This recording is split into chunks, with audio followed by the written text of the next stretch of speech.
So hello dear students, let us see the solution of this paper. The first question is from your favorite topic, kinematics, vertical gravity, and I hope you would have done this question, very easy one. Here you can see that there is a stone which has been thrown vertically upward with an initial speed u from the top of Burj Khalifa, I mean any tower, and it reaches the ground with at the speed 5u. So we have to find the height of the tower. So imagine that this is Burj Khalifa. Okay, I hope you know Burj Khalifa. It is the tallest building, man-made building in the earth, on the earth. So let us say height of this Burj Khalifa is h. All right, and from here you have thrown this at a speed u. Okay, this stone maybe. Okay, this stone will go up and then it will fall back on the ground. Okay, like this. And while landing, its speed is how much? Tell me. Its speed is 5u. Okay, so what will you do now? Okay, you want to go to Dubai. Burj Khalifa is in Dubai, so you can conserve the energy here. Okay, we can say that initial kinetic energy, which is half mu square, okay, plus initial potential energy, which is mgh, will be is equals to final kinetic energy, right? Half m 5u square. Yes or no? M gone. So from here you can see that gh will be 25 u square by 2 minus u square by 2, so that means 24 u square by 2. That means h will be is equals to 12 u square by g. So option D will be the correct answer for this question. All right, plus 4 very easily. Then in this question, the speed at the maximum height of a projectile is half of its speed at half of the maximum height. Its initial speed is u, so we have to find the range on the horizontal plane. Again, as you can see, it's a question on projectile motion, and if you know the formula of range, maximum height, and all these things, then like not a very difficult question, I would say, a bit calculative might be. So let's see what is happening over here. Let's say this is the projectile that you have thrown. All right, then let us say you have thrown the projectile at the speed u at an angle theta, right? Now we all know that at maximum height, okay, the only horizontal component of velocity is present, which is u cos theta. And what is the maximum height? Tell me. Okay, maximum height formula, I think all of you know. So maximum height is u square sine square theta by 2g, right? Now somewhere over here, let's say point P, which is half of the maximum height. Okay, question is saying that the speed at point P is double of the speed at this point. Okay, basically they are saying that at the maximum height, speed is half of speed at point P.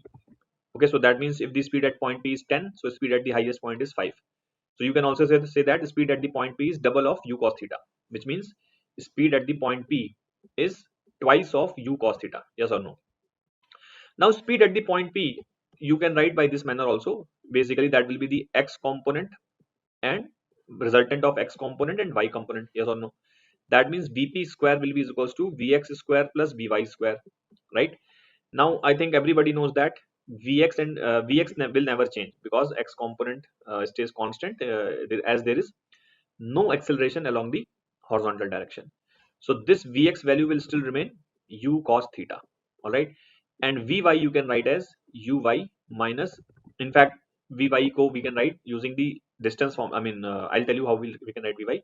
So apply v square is equals to u square plus twice as. Okay, so vy square will be equals to uy square minus twice into acceleration in the y direction, which is gravity downward, and displacement in the y direction. Okay, so I've used v square is equals to u square plus twice as along the y direction. Okay, so uy is u sine theta. Uy means the velocity in the y direction initially, so that is u sine theta. Yes or no? And acceleration in the y direction is gravity, and displacement from here, from the origin till the point P, is h by 2. Look, so now if I put the value of vy square here, vx is u cos theta and vp is 2u cos theta. So vp square will become 4u square cos square theta. Okay, vx square will become u square cos square theta. Okay, and vy square will be this value. That means u square sine square theta minus g into h, and h is u square sine square theta by 2. U square sine square theta by 2. Look, this is what we are getting. Okay, u square sine square theta g into h by 2g also will be there, sorry. Okay, so gravity will be cancelled. All right, and u square will also be cancelled. Here you will be left with 4 cos square theta. Here cos square plus sine square will become 1, and this will be minus sine square theta by 2, right? So if I multiply this by 2, okay, if I multiply this by 2, so I will get 8 cos square theta. That will be equals to 2 minus sine square theta. Okay, that means you can see that this becomes 1 plus 1 minus sine square theta, which is nothing but cos square theta, right? So that means 7 cos square theta is 1. So basically cos theta becomes 1 by root 7. Okay, now the question is basically asking you to find the value of the range. So look, range, so before that let me find the value of sine theta. If the cos theta is 1 by root 7, so using triangle, okay, let's say this angle is theta, so this is 1 root 7, so this will be how much? This will be root 6 in my opinion. Okay, yeah. Okay, so what will be the range? Range will be u square sine 2 theta by g, right? That means the value of sine 2 theta will be 2 sine theta cos theta, 2 sine theta cos theta by g. Okay, which means this becomes 2u square. Sine theta is root 6 by root 7 and cos theta is 1 by root 7 upon gravity, which means this becomes 2 root 6 into u square upon 7g. Okay, so option C will be the correcto. I hope you would have understood. All right, let us see the next question.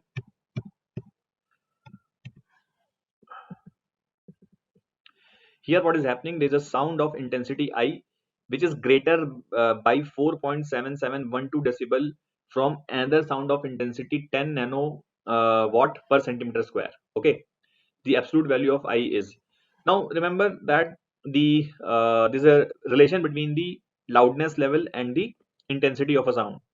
Okay, so that relation is, suppose beta is the loudness level, so that is 10 log 10, okay, I by I naught, where I naught is the reference intensity. Okay, now in this question what is happening is that key, suppose there is one sound of intensity this, okay, which is I2. Okay, and the first sound is of intensity I. Okay, so let's call this I intensity as I1. Okay, so basically I'll call this as I1 to refer it. All right, so I'm calling I as I1. All right, so the, in this case let us say the loudness level is beta 1 and in this case the loudness level is beta 2. So basically according to the question, the loudness of 1 minus loudness of 2 is 4.7712 decibel. Cool, so we have to find the value of I1. Yes or no? So look, what we can write the value of beta 1. So look, beta 1 will be equals to 10 log 10. Okay, 10 log 10 I1, because intensity of the first sound is I1 upon I naught. Achha, I naught is the reference intensity. Its value is 10 to the power minus 12. All right. What is the value of beta 2? Beta 2 is 10 log 10, 10 log 10 I2 by I naught. And I2 value is also given to you. This is the value of I2, 10 nanowatt per centimeter square. Okay, look, this is 10 nanowatt per centimeter square. All right. Now, what we are going to get here? So if I deduct beta 1 minus beta 2, so beta 1 minus beta 2, which is 4.7712. So 4.7712, that will be equals to 10 log 10, okay, I1 by I naught, okay, minus 10 log 10 I2 by I naught, right? Now from here you can take 10 common. Okay, so basically this and you can make this as, I mean, 0.47712, so 0.47712, and this becomes log, if you apply log a minus log b, so you know that that is log of a by b, so that will become log of I1 by I2. Yes or no? Now if we solve this equation of log, so this 10 will come in the LHS, so 10 to the power 0.47712 will be equals to I1 by I2, right? Now you might be knowing that this is nothing but 3. Basically log 10 is 0.47, log 3 is log 3 to the base 10, log 3 to the base 10 is 0.47712. Okay, so basically 10 to the power 0.47712 is nothing but 3. Okay, that means we can say that this is I1 by I2. So value of I1 will be I2 into I2 is 10 nanowatt per centimeter square. Look, okay, so first let me show you. I2 is 10 nanowatt. Nanowatt means 10 into 10 to the power minus 9. Okay, and per centimeter square. So basically if you want, so this will become watt per centimeter square. So if you want to convert this into per meter square, then what will happen? Basically 1 centimeter square is 10 to the power minus 4 meter square. So that means you will have to multiply with the 10 to the power 4. Okay, now this becomes watt per meter square. All right, that means this becomes how much? 10 to the power minus 4 watt per meter square. Okay, so that will be, I1 will be 3 I2. Yes or no? So 3 into 10 to the power minus 4 watt per meter square That will be the value of the I1. I hope you would have understood. Here what is happening, there are two particles P and Q which describe SHM of the same amplitude A, same frequency F along the same straight line from the same mean position. The maximum distance between the two particles is 1.2 A. The phase difference we have to find. So look, suppose there are like two particles are performing SHM, okay, on this line. Okay, let's say. So their equilibrium position is same, their extreme positions, I mean everything is same, frequency, time period, just that the maximum distance they have is between them is 1.2 A. Now you might recall that whenever the distance between two particles is maximum, that means their relative velocity is zero. This is used in mechanics also, this is used in many topics of physics. So you must be aware of this fact that whenever the distance between two entities are maximum, then their relative velocity is zero, which means that their ground frame velocities will be equal, right? The ground frame velocities will be equal. Okay, that means suppose now you might recall that. Okay, now see, in the SHM there are two positions where the velocities are equal. So basically, suppose one particle is at this position P1, so second particle must be at this position, and like this distance should be equal. So suppose this distance is x, so this distance should also be x, because with respect to origin, at a symmetrical distance on both the sides, velocities are equal. Okay, velocities are equal. Okay, that means this when the one particle is at P1, the second particle is at P2, then the velocities are equal, and that means the relative velocity of one with respect to the other will be zero. Okay, like if P1 is moving at V, then P2 will also be moving at V. All right, so you can see that relative velocity will become zero, and this distance 2x is they are calling as 1.2a. So basically 2x is nothing but 1.2a. All right, now what is the idea? So either you can use phasor now. So if I draw the phasor, or you can also do without phasor, but I think phasor will be very quick. So if I draw the phasor, okay, phasor of both the particles. So remember, I will take phasor like you can represent the particle on the y-axis also and on the x-axis also. Okay, so I will represent the particle on the x-axis. Okay, so let us say this is the like whole axis, which is minus a to a. Okay, this is the y-axis that I am drawing. Okay, so if one particle is at this point, okay, one particle is at this point, that is 0.6a basically. So x will become how much? 0.6a. So one particle is at this point, okay, 0.6a. Okay, so the other particle will be at minus of 0.6a. Basically this distance will also be 0.6a, but will be on the negative side. All right, so how will you draw the phasor of P2? So phasor of P2 can be drawn like this. That means the phasor of P1 can be drawn like this. All right, so if I ask you what is this angle, let's say this angle is theta, so clearly this distance is 0.6a, yes or no? Okay, and this distance is how much? A. So in this triangle you can very well see that sine theta will be is equals to 0.6a upon a, that means 0.6, which means that theta will be 37 degrees. And you can see that this angle is also theta because this is also 0.6a. Okay, and this is also a. That means you can see that the angle between the phasors of the two SHMs is how much? 2 theta. So which is the phase difference? So we can say that this will be 37 degree. Okay, sorry, 2 theta will be how much? 2 theta will be equals to 74 degree. Okay, now if you see that the value of 2 pi by 5 is actually 72 degree, so the closest option we are being asked closest option, so closest option is a only. Okay, this 72 is nearly equal to, I mean we can say very close to 74. So in the approximate value you can say is very close. All right, let's move to the next one. So here what happens is that a liquid is kept in a cylindrical vessel which is rotated about its axis. The liquid rises at its sides.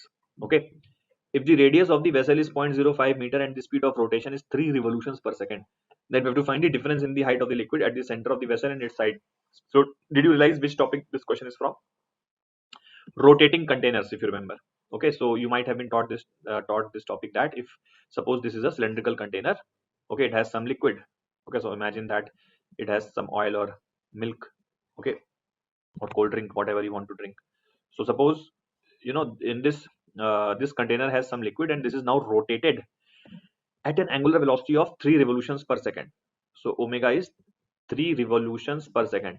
First of all, one revolution is 2 pi radian. So 3 revolution becomes 6 pi radian per second. Okay, these little things you should always remember that to convert the values in the proper units. So 3 revolution would mean 6 pi radian per second. All right. Now because of this rotation, you might recall that the liquid acquires a paraboloid shape in 3 dimensions, or in 2D if you can call it as a parabola also. So basically this type of shape you can say which resembles a parabola. So this is the central line of the liquid, you can say central point of the liquid, okay, and this is the corner basically, or you can say end. So question is asking you this distance, okay, this difference in the height at the center and at the side. So basically this value they are asking, okay, h. Now you might recall that the equation of this parabola is what? Y is equals to omega square x square by 2g. This is the equation of this parabola. And clearly if I ask you this point coordinate, the coordinate of this point P, so that will be equals to x coordinate will be radius, yes or no, and y coordinate will be this height itself, which is what you are being asked. Yes. So if we can satisfy this coordinate in this equation, so y will be equals to h, omega square will become 6 pi whole square, x is the radius and radius is how much? 0.05. So that means this will become 0.05 into 0.05 upon 2g. Cools. Now listen, they have given you pi square is 10. So that means this pi after squaring will cancel from gravity. This will be 6 into 6 into 0.05 into 0.05 upon 2.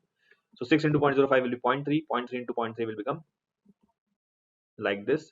We have to find the answer in the centimeters, remember. Okay, so right now the answer is in meter. So for centimeter, you can multiply by 100. So this will become 3 into 3 upon 2 centimeter. That means 9 by 2 centimeter. I hope you would have understood. Okay. Now see, the pressure P and the volume V of an ideal gas both decrease in a process. Consider the following statement. Work done by the gas, positive negative temperature of the gas, heat supplied to the gas equals to. So see, in a what is happening in a very easy question, I think you should have done this without much hassles. Pressure is going down, okay, volume is also going down. Now remember, PV is equals to nRT. Okay, so if pressure is going down, volume is going down, that means temperature must be going down, because moles we always assume constant. We do not assume any leakage. So pressure goes down, volume goes down, that means temperature must go down. Okay. Now look, work done by the gas will be negative. Why? Because work done is integral PdV, right? So if volume is going down, that means dV is negative, because dV represents change in volume. So that means if volume is going down, so dV is negative, and pressure is always a positive quantity. So we can say that work done will be negative. Okay. Temperature of the gas must decrease, of course, as I said, because if pressure goes down, volume goes down, then temperature must go down. Otherwise, this equation will not hold good. Okay. Then heat supplied to the gas is equal to change in the internal energy of the gas. Now this is absolutely wrong. Why? Because Q is equal to delta U plus W. So question is saying that, or statement 4 is saying that Q and delta U are equal. But mind you, it can be equal only if work done is 0, which is not the situation here. So we can say that only statement 1 and 3 are correct. I hope you would have understood. Here what is happening in a thermodynamic process, pressure of a fixed mass of a gas is changed such that gas releases 48 joules of heat and 16 joules of work is done on the gas. If the initial internal energy of the gas is 80, then the final energy of the gas. Guys, again this question from thermodynamics. Look, heat and thermodynamics is very KTG thermodynamics, very important chapter. Easy chapter, short question, minimum 1, maximum 2. Okay, so you can maximum 3 also. But you can get very easy marks, so be very careful about this, and if you have not practiced on it, I would still suggest that please do it, definitely. So in this question, what is happening, we have to find the final internal energy of the gas, and question is saying that gas releases 48 joules of heat. Now look, heat supplied to the gas is positive, but heat rejected by the gas is negative. So I will use first law of thermodynamics. Okay, so value of Q will be minus 48. Why minus? Because as I said, heat supplied to the gas is positive, but heat rejected by the gas is negative. And here heat is being rejected. Again, work done by the gas is positive, but work done on the gas is negative. So that means 16 joule of work is done on the gas. So W will be minus 16. Cool. So delta U will be what? Minus 32. And what is the meaning of delta U? U final minus U initial. Correct? So U final will become U initial minus 32. U initial was 80. So this becomes 48. I hope you would have understood. Cool. So in this question, there is a boiler which is made up of copper plate of 2.4 mm thickness, and there is an inside coating of 0.2 mm of tin. The surface area exposed to the gas at 700 degrees Celsius is 500 centimeters square. the amount of steam that could be generated per hour at atmospheric pressure, and conductivity of copper is 0.9 calorie per centimeter per second degree Celsius, and for the tin it is 0.15 calorie per centimeter per second degree Celsius, and the latent heat of steam is 540 calorie per gram. Okay, so let's first understand the question. It's a bit calculative question. Let's see what is happening over here. Now imagine a cuboidal kind of box. Okay, let's just imagine that this is a cuboidal kind of box. Okay, just imagine. Okay, now what happens is that key, so let me make it slightly thick.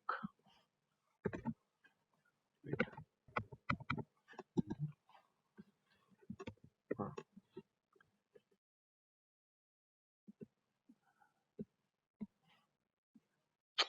just a second guys. Yeah, so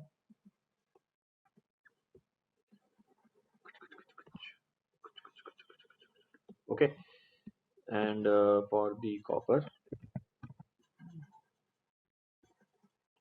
so this is the outer layering of copper. So you can imagine that the red layering that I'm doing is for the copper, and the blue layering that is there is for the tin. Okay, now inside let us say that steam formation is happening. That means water is converting to steam. That means the temperature will be 100 degrees Celsius, because you know that it happens at 100. Outside temperature is 700 degrees Celsius as given in the question. Now the entire surface area, this surface area, okay, of the cuboid, that surface of the cuboid, you know, six faces basically, that value is 500 centimeters square. So naturally heat will be flowing from every side. Okay, from each surface area heat will be flowing inside. Okay, from the higher temperature to the lower temperature. Okay, heat conduction will be happening. Okay, so basically what I'll do, I'll find the now thermal resistance of the copper and thermal resistance of the tin, and remember that they are in the series, these two resistors. Why? Because you can see that same heat which flows through copper, the same heat flows through the tin as well. Okay, so if I ask you what is the resistance of the copper, so resistance of the copper will be L by Ka. So L will be thickness here, because if you remember, length is taken along the direction of the heat flow. So do not think that this is the length or this is the length. Length is taken along the heat flow. So heat is flowing from 700 to 100. That means this thickness will serve as the length, so which is 2.4 mm. Now look, units also you have to take care about. So here conductivity is given in centimeter, this is also in centimeter square. So I will convert everything in centimeter. Okay, and heat I will keep in calorie, because here also it is in calorie, here also it is in calorie. So heat I will keep in calorie. Okay, so basically I will use the CGS unit for the length mass time, and for the heat I will use calorie. Okay, so this becomes for the copper the length becomes 0.24 centimeter upon conductivity is 0.9. Okay, into cross sectional area. So cross sectional area is this entire surface area of the body from which the heat is flowing. So that is 500. All right, and what is the resistance of the tin? So resistance of the tin will be, again this will be 0.02 in centimeters, okay, upon 0.15, all right, into surface area.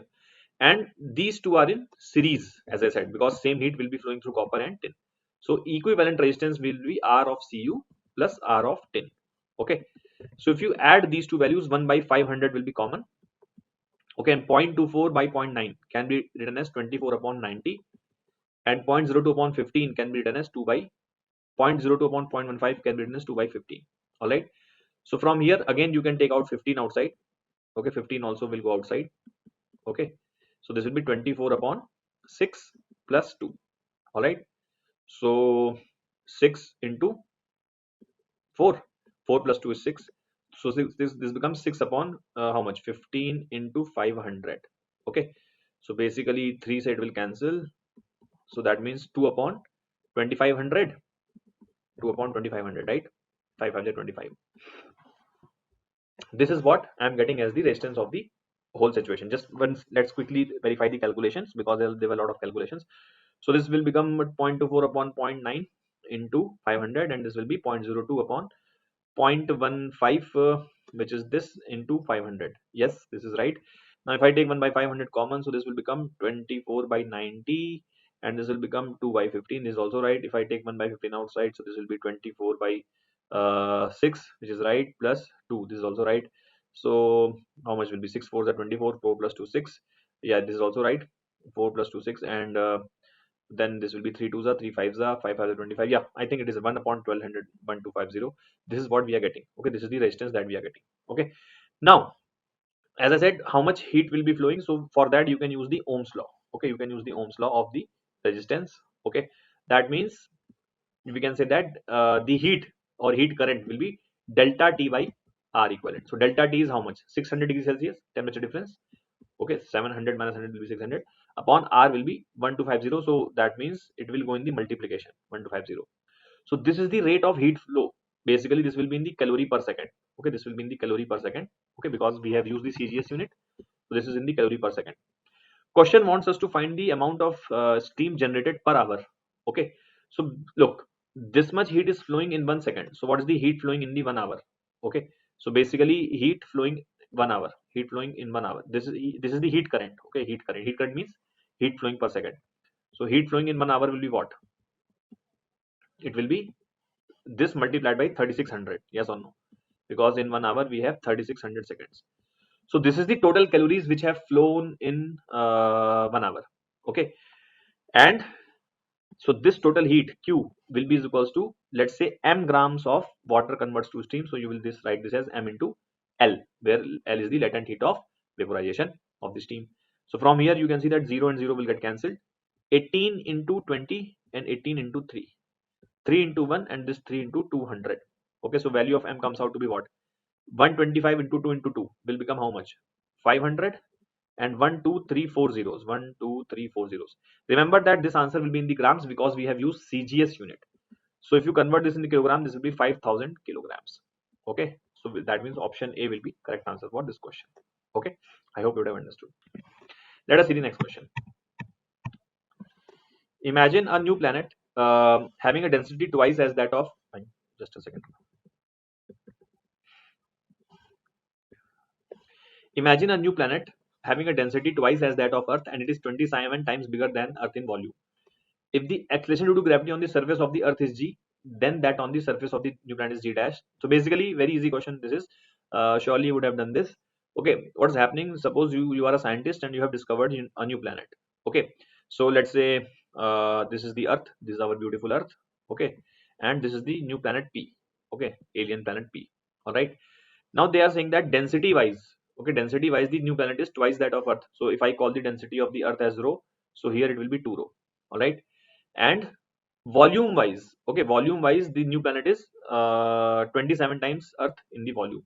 So look, we know that volume is 4 by 3 pi r cube. Yes or no?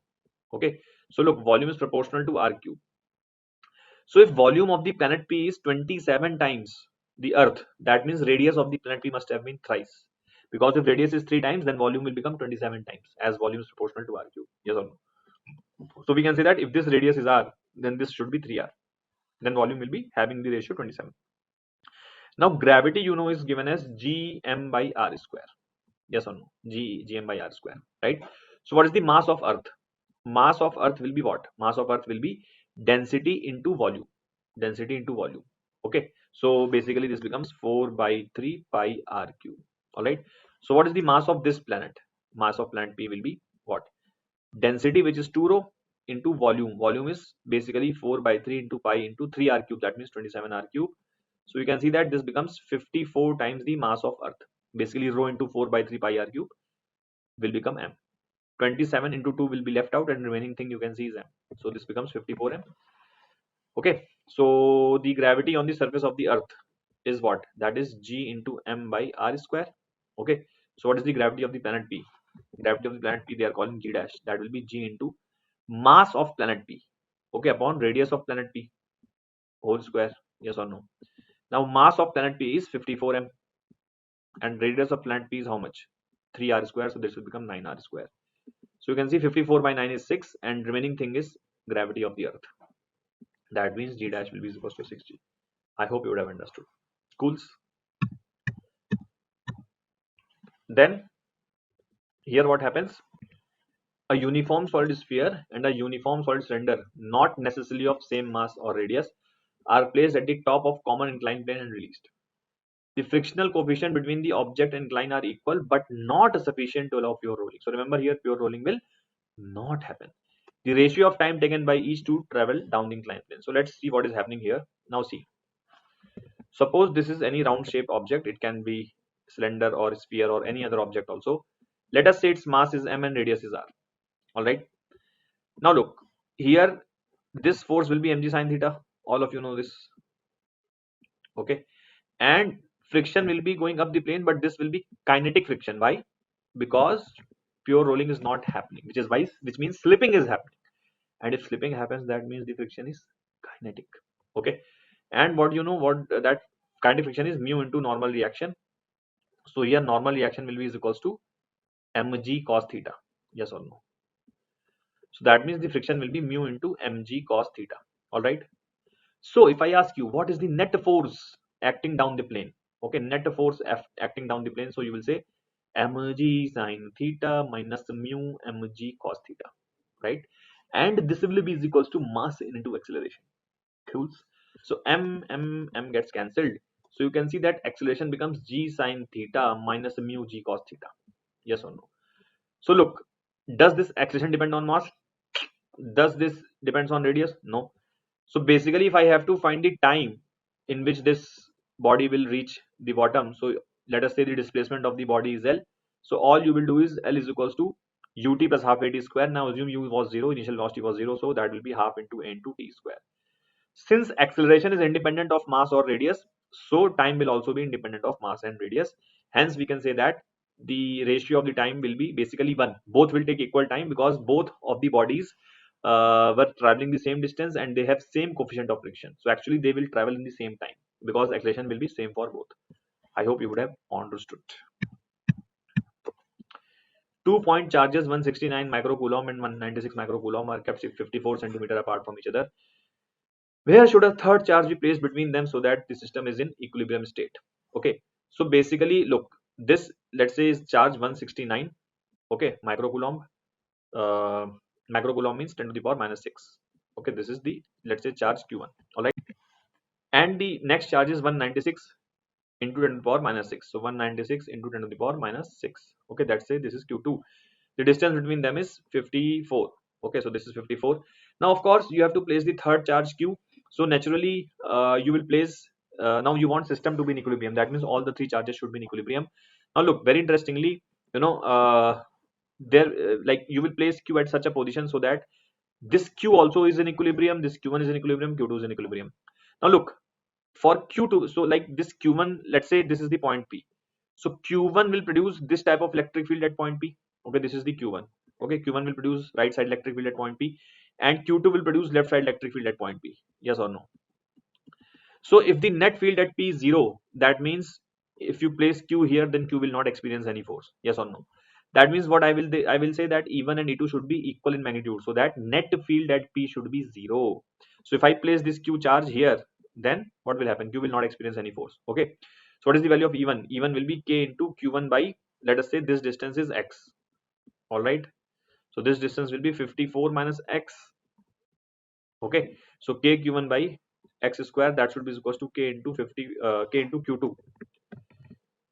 Q2 upon 54 minus x whole square. All right.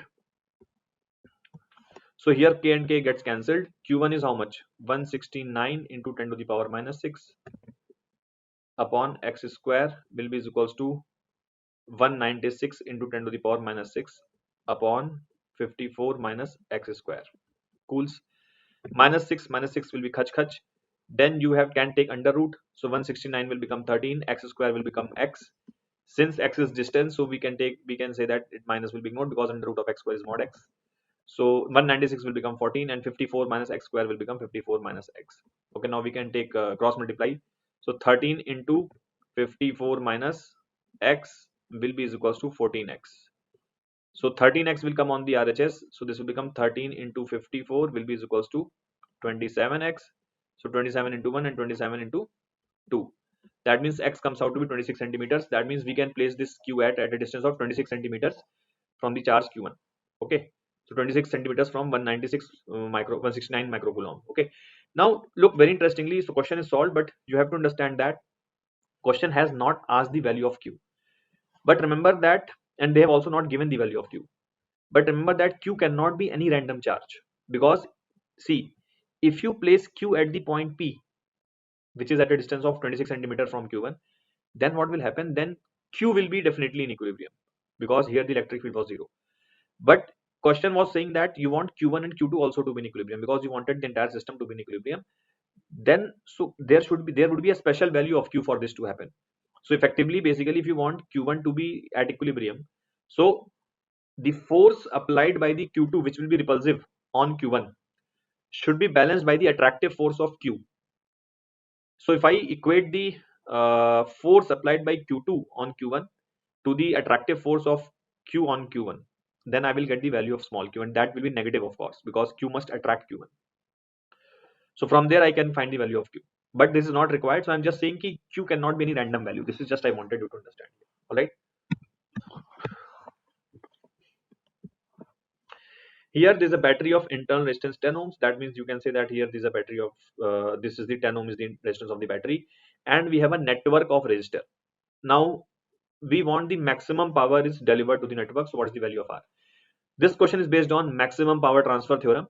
Okay, which you remember is that in that what happens? Suppose you have a single battery. Okay, suppose this is the single battery. It is a single resistor R. All right, and we have a single capital resistor capital R. So question is that what is the value of this capital R so that this capital R receives the maximum power?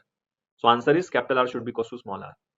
Now the thing is that here this value, this whole network should receive the maximum power. That means what? I will find the equivalent of this first. Okay, I will let me just find the equivalent of this network. So what is the equivalent of this network? Now see, this 2R and R, they are in series, yes or no?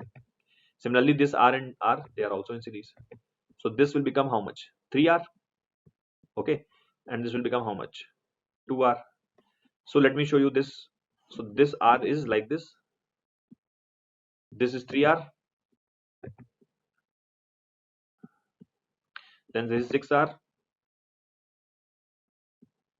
Then this is 2R. And this is 6R. Look. Okay. Now you see this network has a balanced Wheatstone bridge. R upon 3R and 2R upon 6R. It's a balanced Wheatstone bridge, which means this 6R will be useless. Correct? So this you can ignore. And now this equivalent will be 3R.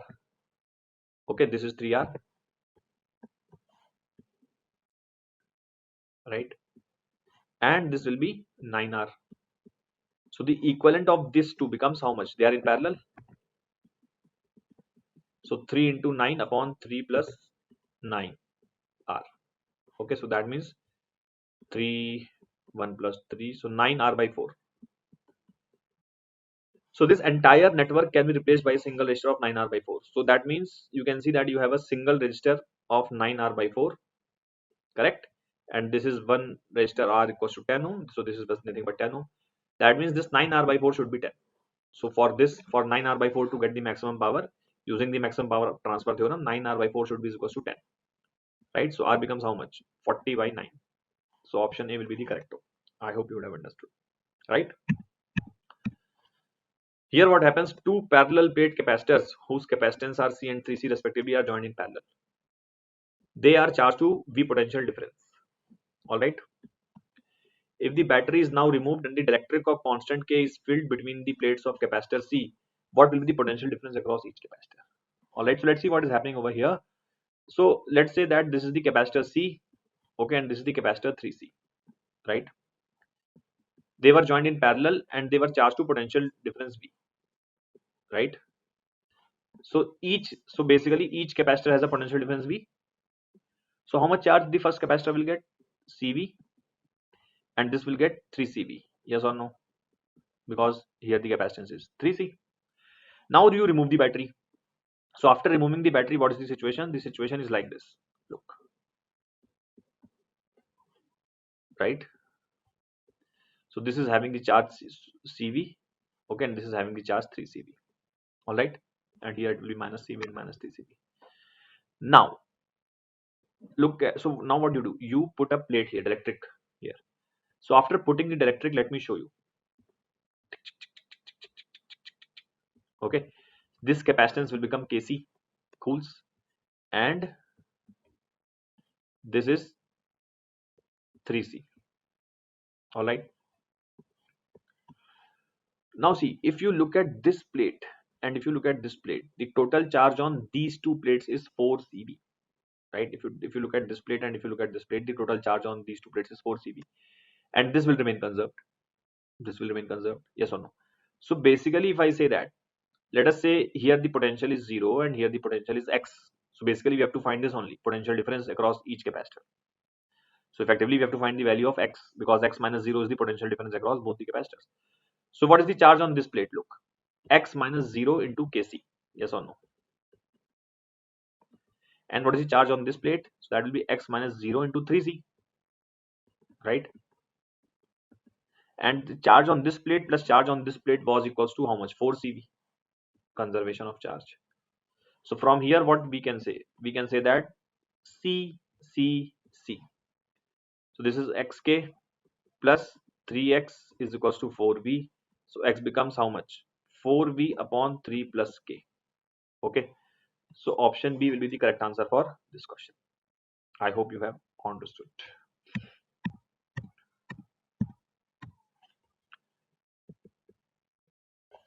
A non-conducting disk having uniform positive charge Q is rotating about its axis with uniform angular velocity omega. The magnetic field at the center of the disk. Okay. Now remember one thing, that if a ring is having a charge Q, okay, suppose there's a ring which is having a charge Q, okay, it rotates with angular velocity omega. Okay, it rotates with the angular velocity omega. Then because of this, the effective current that you, so look here, a charge Q is rotating. Okay, the charge Q is rotating. So because of this, that the current that is created is given as Q into frequency, which is omega upon 2 pi. So basically this is the effective current, charge into frequency. Frequency can be written as omega upon 2 pi. Okay, here Q is the charge on the ring and omega upon 2 pi is the basically frequency of the revolution. This is a very important result which you should remember. Basically this result is used in many questions also. Okay, now look here, what happens, there is a conducting disk. Okay, so this is a conducting disk. Okay, now Q charge has been spread uniformly over it. Okay, so what I'll do, I'll imagine a different elemental ring. So let's say this ring, let me imagine. Okay, and this ring has a radius x and thickness dx. Okay, now look at this ring which I am shading.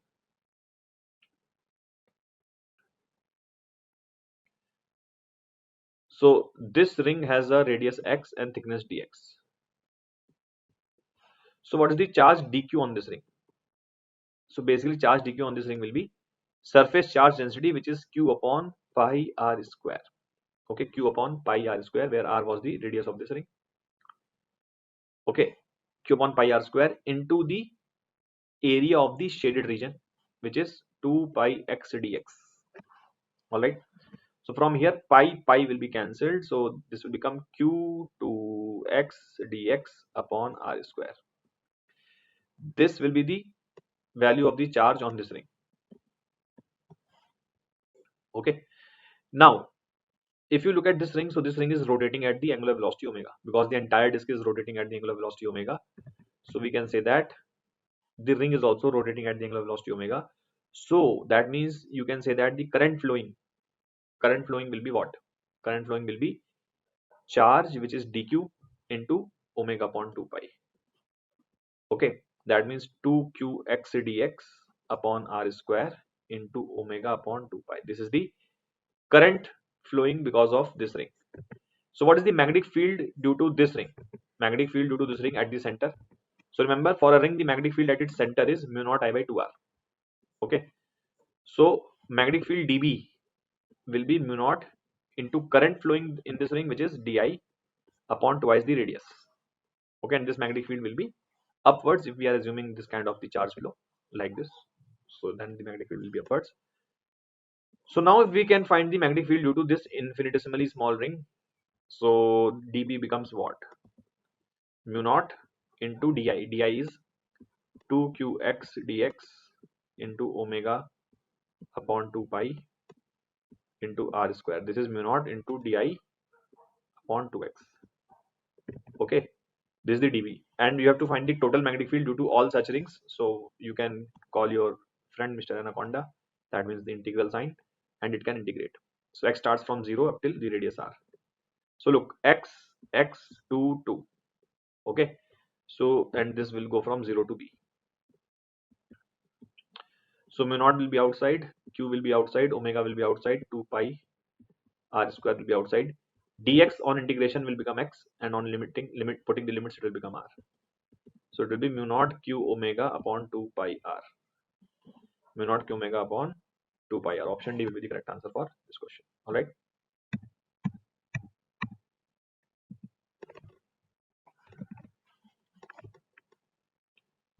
Just a second, guys. Yeah.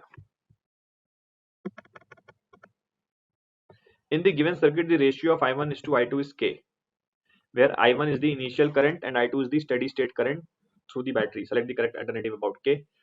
So basically, look, I1 is the initial current. Now, this is LR circuit. Can you see that? Here, there's an inductor. So if you remember, at the initial stage, when at t equals to 0, when you just close the switch, then what happens? Then, and they are saying that this is the current through the battery. So, the inductor behaves as the open circuit at t equals to 0. That means wherever inductor is present, there will be no current in that branch. So basically, you can break this at t equals to 0. So at t equals to 0, this current will be 0. Okay, so at t equals to 0, what will be the situation? This you can break. So effectively, and this switch is closed at t equals to 0. So this basically this is the effective circuit. Okay.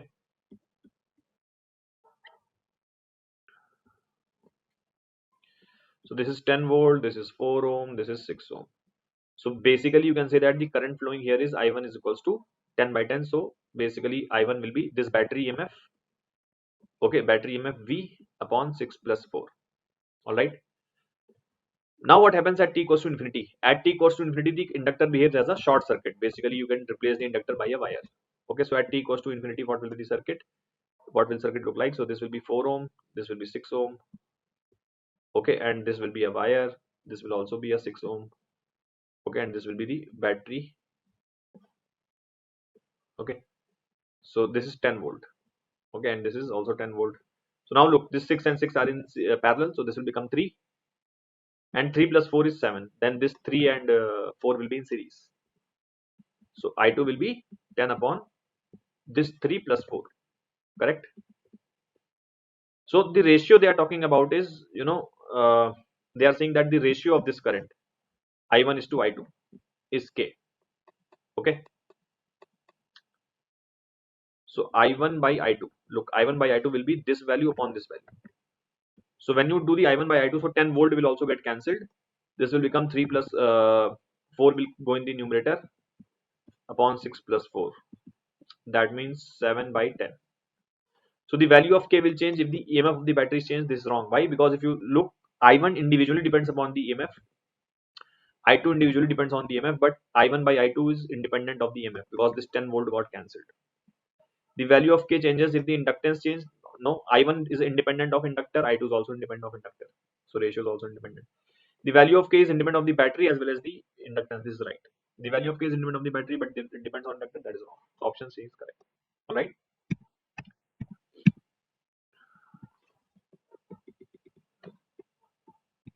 In this question, there is a pure resistive circuit element X. When connected to an AC supply of peak voltage 200, it gives an RMS current of 5 ampere, which is in phase with the voltage.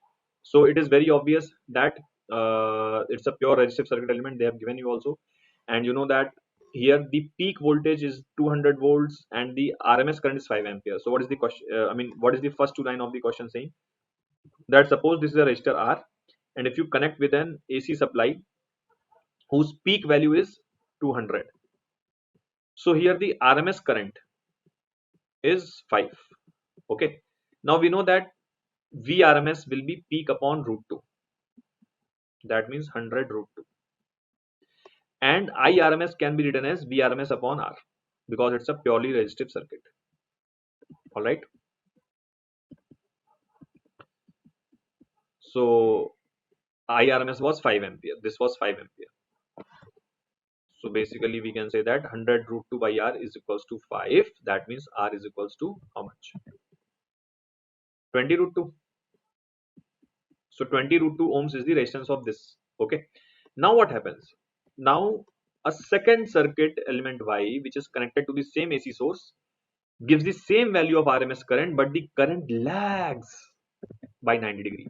Now current is lagging the voltage by 90 degree. That means it's an inductor, because in the capacitor current leads. Okay, and since the AC supply voltage is same here given in the question, that means again the VRMS will be 100 root 2. Question is also saying that the RMS current also remains the same, so IRMS is still 5. So let us say this inductive reactance is XL. That means, you know, IRMS will be VRMS upon XL. Yes or no? That means XL will be how much? 100 root 2 upon 5, which is also 20 root 2. Now the question is saying that if we combine both resistor and inductor in series, then what will be the RMS current? So look, if we combine the resistor R and the inductor in series, so what will be the RMS current? So look, now the RMS current will be VRMS by Z. Yes or no? VRMS is still the same, that is 100 root 2. But what is Z? Z will be under root of R square plus XL square, right? So R is how much? R is 20 root 2. So squaring it will become 800. And XL is also 20 root 2. Squaring it will become 800. So 1600 under root 2 is 1600. Under root is 40. Right? So this will become how much? 10 by 4. So 5 by 2 into root 2. Or you can say 5 by root 2 amperes. So I hope you would have understood. Okay. A bit of a calculative question, but I mean not very difficult, I would say. So just a second. In a prism, refractive index is 1.6, has angle of minimum deviation equal to the angle of the prism, then the angle of prism is. So imagine that this is the prism. Since nothing is mentioned, so we will assume that it is kept in air. Okay, let's say the angle of prism is A. The refractive index of the prism is 1.6. So we know that whenever the angle of deviation becomes minimum, then angle of incidence becomes equals to angle of emergence. So this I becomes equals to emergence, and also this R1 and R2 both become equal and equals to A by 2. Okay, so basically R1 equals to R2 is equals to A by 2. All right. Now according to the question here, it is saying that angle of prism has become equals to angle of minimum deviation. So you know what is the value of delta min? Delta min is 2I minus A. And as per the data of the question, this delta min itself has become A. So as per the question, delta min has become A. That means what? A is equals to 2I minus A, which means I will become A. Okay. So if I apply the Snell's law at this position, the question is over. So we can say that 1 sine I is equals to 1.6 sine R1. Now I is equals to A. Okay, and R1 is equals to A by 2. So sine A can be written as 2 sine A by 2. Cos of A by 2 is equals to 1.6 sine A by 2. Sine A by 2, sine A by 2 gets cancelled. That means cos A by 2 will be 0.8, which means A by 2 is how much? 37 degrees, because cos 37 is 0.8, which means A is how much? 74 degrees. Option B. All right.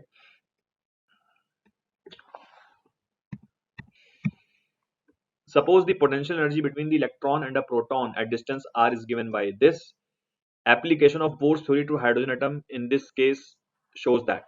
So basically, question is asking the proportionality of energy with the n. Okay, principal quantum number. So look, they are talking about the potential energy between the electron and the proton. Okay, so basically proton is nothing but the hydrogen nucleus, and the variation of the potential energy is this. Okay, so U is equals to minus constant K into E square upon 4R to the power 4. Now force we can find by differentiating the potential energy, so that will be minus du by dr. All right, so what will this become? Now this will become minus K E square, and R to the power minus 4 will cancel this 4, and this will become R to the power 5. All right, so this is the force. Okay, minus sign just shows you the attractive nature of the force. That means the proton will attract the electron. Okay, so this is the proton, so electron will be attracted to the proton. Okay, And so if I talk about the magnitude of the force, so that will be k e square upon r to the power 5. All right. Now we can say that this force will provide the required centripetal force. Okay, so this force is the required centripetal force. So this you can write as mv square by r. Okay, so one power of r will get cancelled. So you can say that k e square is how much? mv square into r to the power 4. Yes or no? K square will be mv square into r to the power 4. Okay, and second thing, we can use the quantization rule, which is mvr is equals to nh upon 2 pi. Okay, so from here, look, if you look at this equation first, so if I bring this m here and now underroot it, okay, underroot it, so what will this give me? This will give me under root of k square by m is equals to vr square. Okay, and now value of r square I can get from here. Look, r square is n square h square upon 4 pi square m square v square, right? So this r square I can put here. So this becomes k e square upon m is equals to speed into r square, and r square is n square h square upon 4 pi square m square v square. So if you see, this will get cancelled and this 1v will be left out in the denominator. So if you bring this 1v in the LHS, so you can see here n square will be left. Okay, and remaining everything we can treat as a constant, let's say beta. So what do you observe? That v is proportional to n square, right? So if the speed is proportional to the n square, so you know that v square will proportional to the n to the power 4. Okay, and kinetic energy, you know, is half mv square. Okay, so kinetic energy is half mv square. That means kinetic energy will be proportional to n to the power 4. Okay, now from here you can say that if kinetic energy is proportional to n to the power 4, that means total energy will also be proportional to n to the power 4 because of dimensions. Using the logic of dimensions, you can say that since the kinetic energy is proportional to n to the power 4, so total energy will also be proportional to n to the power 4. Okay, otherwise the dimensionality factor will not come into picture. Otherwise the dimensionally inconsistent thing will happen. Okay, in fact the potential energy will also be proportional to n to the power 4. All right, then in a photoelectric experiment, if the frequency of the light is doubled but the intensity is halved, then the saturation photocurrent remains almost the same. The maximum kinetic energy of the photoelectron is doubled. Now look, if I talk about the frequency, so basically how will you, let's first assess about the maximum kinetic energy. So look, using the Einstein's equation, you can say that the energy of the photon, which is h into frequency, is equals to 5 plus k max. All right, so what is the current value of k max? So the current value of k max is hf minus 5, right? Now if you double the frequency, so f will become 2f, but phi will stay the constant. Phi will not change. Phi is the work function, which is the property of the surface. So if you double the frequency, then the new kinetic energy maximum k dash max will be 2hf, basically h into 2f minus 5. Now clearly this k dash max is not the double of k max. This would have been the case if phi was 0. If you make phi 0, then k dash max will be double of k max. But right now this value is not the double of this. If you multiply this with the 2, are you going to get this? No, of course not, because then we will get 2hf minus 2 phi, but here it is 2hf minus phi only. Okay, so that means this is wrong. Now what about saturation photocurrent? It remains almost the same. Now look, saturation photocurrent, it depends on the number of photons getting emitted. Basically, if the number of photons not emitted, number of photons falling stay the same, then we can say that number of electrons emitted will also stay the same. And if the number of electrons emitted are same, then we can say that saturation photocurrent will stay the same. So we will have to assess whether the number of photons falling that are staying the same or not. So look, if you are doubling the frequency, so let us say what was the earlier number of photons falling. So how will you find the number of photons falling?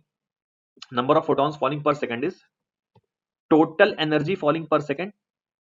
Okay, total energy falling per second, which you can write intensity into the area of the photocell. Okay, intensity into area, remember, is power. So intensity into area becomes power. Power is energy falling per second. So area of the photocell into intensity. So this will become the total energy falling per second divided by energy of one photon, which is hf. So this will give you the number of photons falling per second initially, right? So this is the number of photons falling per second initially. What is the final number of photons falling per second? So look, intensity you have made half and frequency you have doubled. That means I becomes I by 2, okay, and f becomes 2f. So look, basically n2 has become n1 by 4. That means number of photons falling has gone down by a factor of 4, which means number of electrons emitted basically also will, we can say, change by a similar factor, and hence this will not stay the same. Photocurrent will not stay the same. So both statements are false. Both statements are false, right? Now in a Young's double slit experiment, the central maxima is observed to be I naught. If one of the slit is half covered so that its intensity is halved, then the intensity at central maxima is approximately. So look, here what happens is that you might recall that if we assume slits to be identical, okay, so intensity of the central maxima is 4 times the intensity of individual slits. So here they are saying that intensity of the central maxima is I naught. That means this intensity must have been I naught by 4 and I naught by 4, because intensity of the maxima is 4 times the intensity of individual slits if both the slits are identical. Okay. Now what you're doing, you are covering one of the slit as half so that its intensity becomes halved. That means this value, I mean, let us say this has been halved. So this new value, it has become I naught by 8. This remains the same. Now what will be the maximum intensity? So remember, maxima formula is under root of I1 plus under root of I2 whole squared. Okay. So under root of I1 has become I naught by 8. And under root of I2 has become I naught by 4. This whole square. So what will this become? I naught by 8 plus I naught by 4 plus twice into under root I1 I2. That means this will become under root I naught into under root I naught will become I naught upon root 8 into root 4. So root 8 into root 4. Okay. So how much we are getting? Now root 4 and 2 will be cancelled. So I naught by 8 plus I naught by 4. So that means how much this will be? I naught, if I take common, so that will be 1 by 8 plus 1 by 4 plus 1 by 2 root 2. Okay. So 1 by 8 is how much? 0.125. 1 by 4 is 0.25. And this is 0.5 by root 2. So that means 1 root 2 is 1.414. Look. So this is how much? 14 3s are 42 nearly. So this will become 0.375. Okay, this is how much? 0.375 and 14 we can say 0.3 something something. So if you go back to the options, so 0.37 plus 0.3 is 0.67. So nearly this will be slightly more than that. So 0.73. Okay, because 43 is just 42, but it will be more than that. Okay, so basically you can say that this will be nearly 0.37. I mean, approximately I'm talking about. So this will be 0.73. Okay. Then here what happens? So in this question, basically there are two tiny holes which have been created at height of 7h by 16 and 3h by 4 from the ground. So this height is 7h by 16 and this height is 3h by 4. And this density is 2d and this density is d. So we have to find the ratio of the liquid coming out from the upper hole. So let us say this is V1 and let us say this is V2. So we have to find V1 by V2. All right.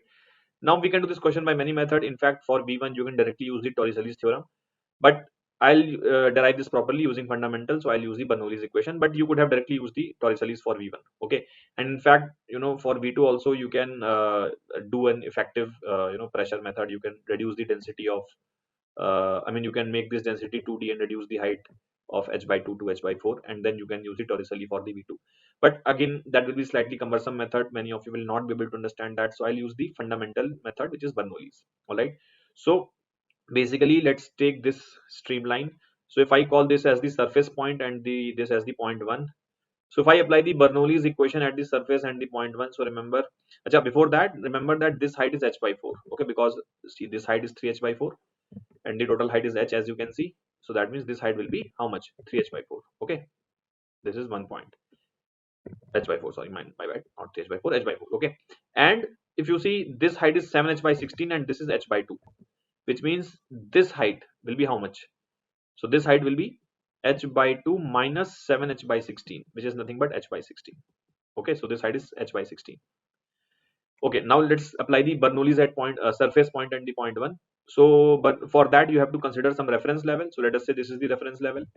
Okay, and basically P1. So what is the Bernoulli equation? Pressure plus h rho g plus half rho v square is constant. So pressure at point 1 is P1, let us say. H rho g will be 0 for this because I'm taking this as the reference level, and you measure the height of the point from the reference level. So if this is the reference level, then point 1 from the reference level is at 0 height. So h rho g plus half into rho into v1. Rho means density d into v1 square. That will be equals to pressure at point surface plus h rho g. H means height of this point from the reference level, which is h by 4. So h by 4 into rho means density into gravity g plus half into rho means density into v surface square. Okay, now look, basically we can say that pressure P1 and PS both are atmospheric. Okay, because surface point S and 1 both are at the atmosphere, and uh, V surface will be nearly 0 because these two holes are very tiny. So effectively the surface will come down at a very negligible velocity. So we can say that this will be 0, and P1 and P surface both are atmospheric, so they will cancel each other. So from here you can see d and d gets cancelled. So V1 square by 2 is equals to h by 4 into g, which means V1 is under root g h by 2. Okay. Now let's apply the Bernoulli's at the surface point and the point 2. So this is the point 2. For this I will consider this as the reference level. So pressure at point 2 plus reference level is this only. So point 2 is at the reference level, so 0 height, plus half into density of the liquid coming out is 2d, remember 2d. So half into 2d into V2 square, that will be equals to pressure at the surface plus height of this point from the reference level. Now look, from here to here when you go, so you are going in a density of 2d. So you will write h by 16 into 2d into g. Okay, from here to here, plus from here to here is h by 2 into density into g. So this is how you are going to write the term h rho g. Okay, for the surface point with respect to this point. So pressure at S plus h rho g plus half rho v surface square. Rho means again d, basically half d into v surface square. Again v surface will be 0, same reason. Pressure at 2 is again atmosphere. This is open to atmosphere. So P2 and PS will again get cancelled. Now look, let's do the calculations. So this 2 and 2 will get cancelled. Okay, d, d, d. So look, this 2 will make it 8. So V2 square becomes how much? Hg by 8, Hg by 8 plus Hg by 2. This means 5 Hg, 4 Hg by 8, so 5 Hg by 8. Okay, now we have to take the ratio basically. So we can take the ratio. V1 by V2 will be under root GH upon 2 upon this V2 will be under root of this. This will be under root of GH into 5 by 8. So GH and GH gets cancelled. This 2 will make it 4. So this 4 will go in the numerator, root 4. It will become 2 and this root 5 will remain. So this means K becomes 5. Alright. Let us see the next one. Here we have an ideal gas, that is following this process pressure is proportional to volume to the power 4, and we have to find the molar heat capacity. Very easy question. You can say that if I bring volume on this side, so this will become PV to the power minus 4 constant. Now this is the process equation of an polytropic process, and the power on the volume is minus 4. So if you compare this with the process of polytropic equation, so x becomes minus 4. And now you remember C is equals to Cv plus R upon 1 minus x for any polytropic process. Okay. So if I put the value of x as minus 4, so this becomes Cv plus R upon 5. So K directly becomes 5. This is a straightforward question. Alright. Here what is happening, there is a barometer which is faulty. When a true barometer reading are 72 and 75 of mercury, then the faulty barometer reads 68 and 70. So we have to find the total length of the barometer. Now let us first understand this question. Suppose basically there is a faulty barometer. Faulty barometer effectively means ki, see, a true barometer will not have air trapped. So suppose this is the mercury column. Okay, suppose this is the mercury column. Okay. Now if you pour this tube in the tub of mercury, so this is also the mercury tub. Okay. So ideally this should have been vacuum. Okay, ideally. But there must have been some air trapped. Then the barometer becomes faulty. Now look, assume that the true, so read the question. True barometer reads 72. That means right now assume that the atmospheric pressure is actually 72. So this is the atmospheric pressure. This is open to atmosphere. So pressure at this level. Okay. So pressure at this level. Look, wait, just a second. Yeah, pressure at this level is 72. 72. Okay, so here the pressure is 72 centimeter of mercury. But this barometer is reading only 68. That means mercury length here is 68. Okay, so you are reading this length. So this is 68 only. What does that mean? That means here the air pressure must have been 4 centimeter of mercury, because if the air pressure is 4 centimeter of mercury, so we can say that here the pressure is 4 centimeter of mercury plus 68, that becomes 72. I hope you're understanding. So here the pressure is 72 centimeter of mercury, but the mercury column is only 68. That means remaining 4 centimeter of mercury pressure is being applied by the air, which is not visible. So you feel that pressure is only 68, but actually the pressure was 72. Okay, so we can say that, let us say this length is L. So pressure of air is right now 4 centimeter of mercury. Okay, now what happens? Now suppose you take this faulty barometer to a different place. Okay, where the actual pressure is 75. That means real atmospheric pressure is 75. But this barometer is reading how much? 70. That means what? So when the pressure is actually here 75, so this becomes 70, right? That means now the air pressure must have been how much? So here the pressure was 4 centimeter of mercury, but here the pressure, so actually pressure is 75, but mercury column is 70. That means right now the pressure of air is 5 centimeter of mercury. Yes or no? Correct. Now look, the total length of barometer, which is what we have to find, is constant.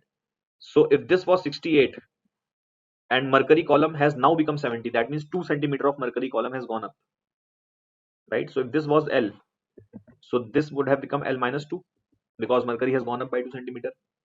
So applying the, now we can assume that the air's temperature will remain constant, so we will use P1 V1 equals to P2 V2. So initially the pressure of air is 4 centimeter of mercury into volume of air. Volume of air is cross sectional area A into the length. Look, will be is equals to final pressure of air, which is 5 centimeter of mercury, into final volume, which is cross sectional area A into the length, which is L minus 2, right? So from here, what do we get? A will get cancelled, so this will become 4L. Centimeter will get cancelled. 4L will be 5L minus 10. That means L becomes 10 centimeters. That means this length was 10 centimeters and this is 68. So total length of the barometer tube in centimeter is 78 centimeter. All right. Good question. This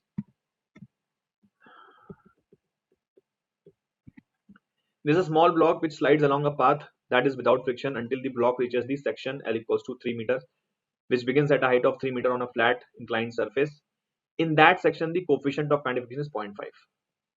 Block passes through the point at the speed of root 17 km per second, and at point B its speed is 4. So we have to find the value of k. Now very simple question. The question is saying that, look, here the speed is root 17k, at B the speed is 4. Till this point there is no friction, but this 3 meter length has a friction where coefficient of friction is 0.5. This height is 3. Okay, and this length is 3. That means if you call this height again, okay, so this will be 3 sine 37. Look, this height will be 3 sine 37, which means how much? 3 into 0.6, which means 1.8 meters. So what I will do, I will apply the work energy theorem from A to B, okay, which says that work done by all the forces equals to change in the kinetic energy. Okay, so from A to B, work done by gravity plus work done by friction. Normal reaction will not do any work, because as you can see, the body will always move perpendicular to the displacement, or perpendicular to the, sorry, body will always move perpendicular to the normal reaction. So normal reaction will not do any work. Okay, which means that work done by gravity plus work done by friction will be equals to delta K. Delta K means kinetic energy at B minus kinetic energy at A. Now what is the work done by gravity? It is minus mgh, because body is going up but gravity acts down. So this will be minus mg into total height. Total height is 3 plus 1.8. That means how much? 4.8. This is the work done by gravity. What is the work done by friction? Friction does a negative work, because when the block will be going up, so friction will be acting down, right?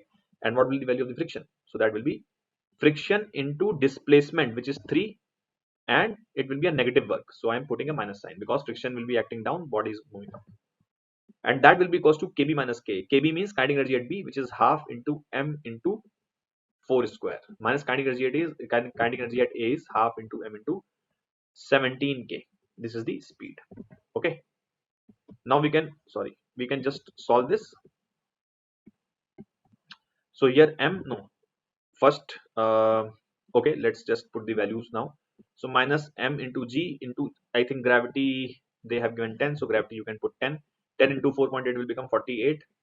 Friction is mu mg cos theta, so mu mg cos theta, theta means cos 37, which is 0.8 into 3 is equals to 4 4 16 by 2 will be 8m minus 17K by 2 into m. Now m will get cancelled, so this is minus 48, minus mu is I think half, so just let's verify. Yes, mu is half. Okay, so this will become how much? 0.4. Like if you put the value of mu as half, so this will become 0.4. 0.4 into 10 it will be 4, into 3 will be 12.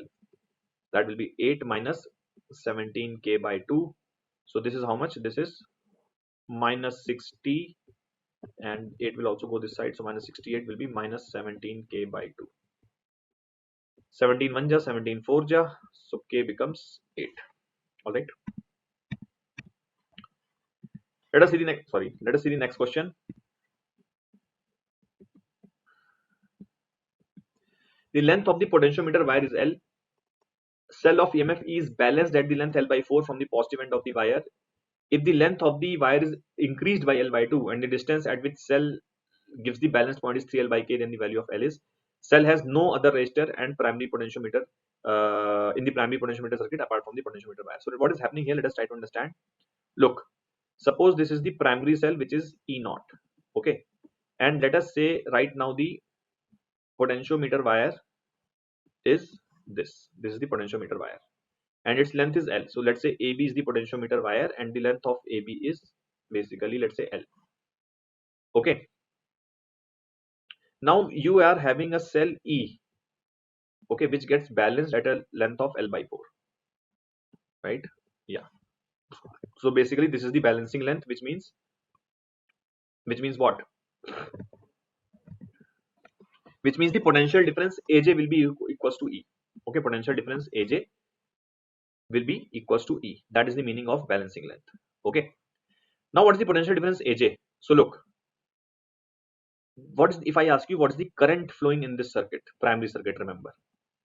So current flowing in the primary circuit will be I naught is equals to E naught upon resistance of AB. Let's say resistance of AB is R. Okay, resistance of AB is R. Okay, that means this is the current flowing in this circuit. So how will you write the potential difference AJ? So look, VAJ can be written as, now this current will flow here also like this. So VAJ will be is equals to I naught into resistance of AJ. Look, resistance of AJ. Yes. Now if L length, so L was the length of AB. So if L length has a resistance of R, so remember AJ has a length of L by 4. So AJ will have a resistance of R by 4 because resistance is proportional to the length of the wire. R equals to rho L by A. So resistance of AJ will be what? R by 4? Yes or no? So VAJ can be written as current into resistance, right?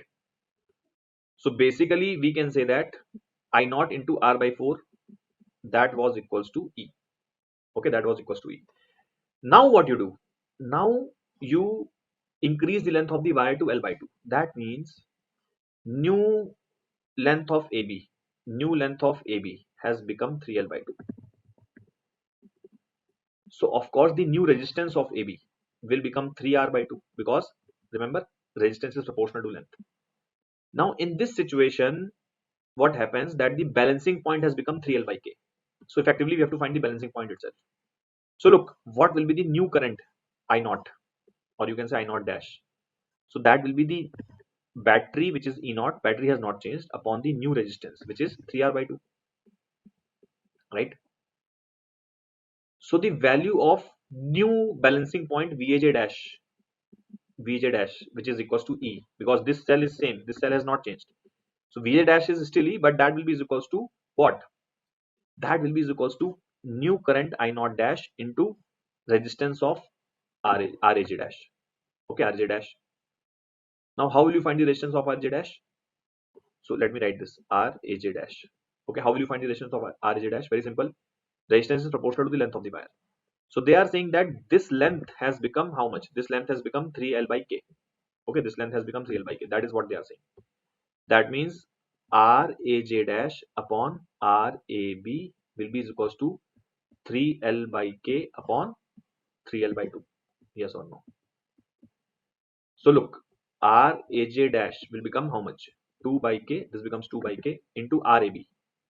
R dash AB basically. Okay, R dash AB, which is 3R by 2. So this becomes 3R by K. And this value you can put here. So I naught dash is 2 E naught by 3R into 3R by K. And this gets cancelled. Okay, so what we can say? 2 E naught by R should be, 2 E naught by K should be equals to I naught R by 4 because both are the value of E. So I naught R by 4 will be equals to 2 E naught by K. So I naught was E naught by R. So here you can put E naught by R, I naught value into R by 4. That means E naught by 4. So this value is E naught by 4. So this you can put as E naught by 4. That means K becomes how much? 8. Alright. I hope you would have understood. Okay.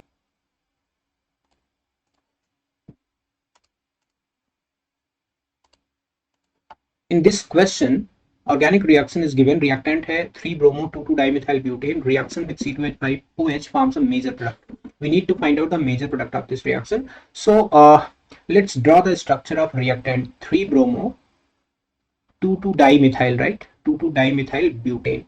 Now this is a beta substituted halogen compound or alkyl halide. In this we can find out SN1 reaction to take place more easily. तो जब भी इसको solvent में डालेंगे C2H5OH में, first of all it will undergo ionization to form a carbonium ion, right? And since this is a secondary carbonium ion, there will be a methyl shift, amine shift to get more stable rearranged carbonium ion, this one. All right, this is tertiary. Now thereafter you will your nucleophile will come into picture. Ethanol will attack here, followed by removal of H plus to form this compound OET. So let's check. IPC name of this compound is 2-ethoxy-2,3-dimethyl butane. So 2-ethoxy-2,3-dimethyl butane is going to be the correct answer of this question. All right. In a complexometric titration of metal ion with ligand react with metal to form complex. Endpoint is estimated spectrochemically through light absorption. If metal and complex do not absorb light and only ligand absorb light, then titration plot between absorbed light versus volume of ligand would be. So metal plus ligand changing into complex, right?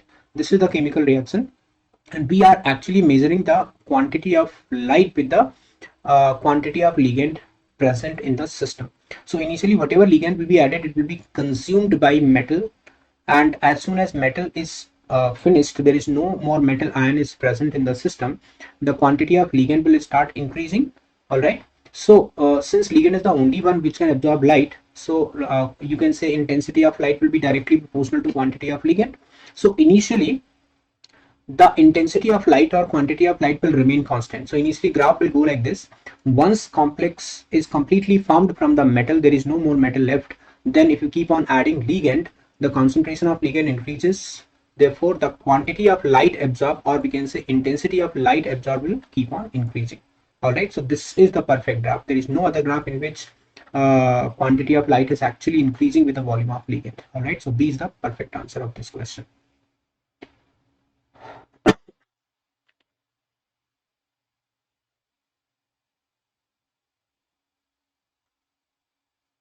Identify the incorrect statement from the following. Amylose is a branch chain polymer of glucose. This is a wrong statement. Actually, it is not a branch chain. It's a linear polymer of glucose actually. Starch is a polymer of D plus glucose. This is correct. Beta glycoside linkage makes cellulose a polymer compound. This is also correct. Glycogen is called as animal starch. Yes, it is. It is stored in, glycogen is actually stored in the uh,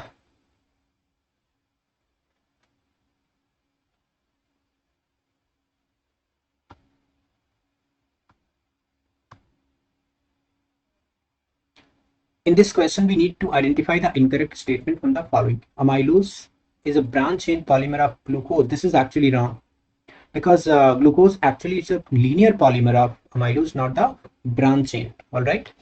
And starch is polymer of alpha D glucose, correct.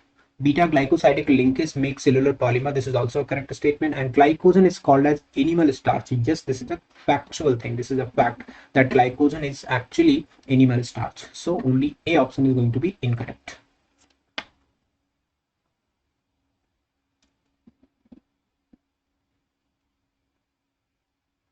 An unknown chlorohydrocarbon has 3.55% of chlorine. If each molecule of hydrocarbon has one chlorine atom only, chlorine atoms present in 1 gram of chlorohydrocarbon are, all right, 3.55% means if you take 100 gram of compound, you will get weight of chlorine is equal to 3.55 gram, and you have taken 1 gram of compound, so it will be 3.55 divided by 100. All right, this is the weight of chlorine present in 1 gram of the compound. Weight of chlorine is known. You can calculate mole of chlorine. Mole of chlorine will be 3.55 divided by 100 upon 35.5. And I need to calculate number of chlorine atoms. So number of chlorine atoms will be moles multiplied by Avogadro number. 3.55 upon 100, 35.5 into 6.023, 10 raised to the power 23. All right. So if you calculate this value, you will get it is 6.023 into 10 raised to the power 20. So this many atoms are going to be present in 1 gram of the given compound. All right. So A is the correct option.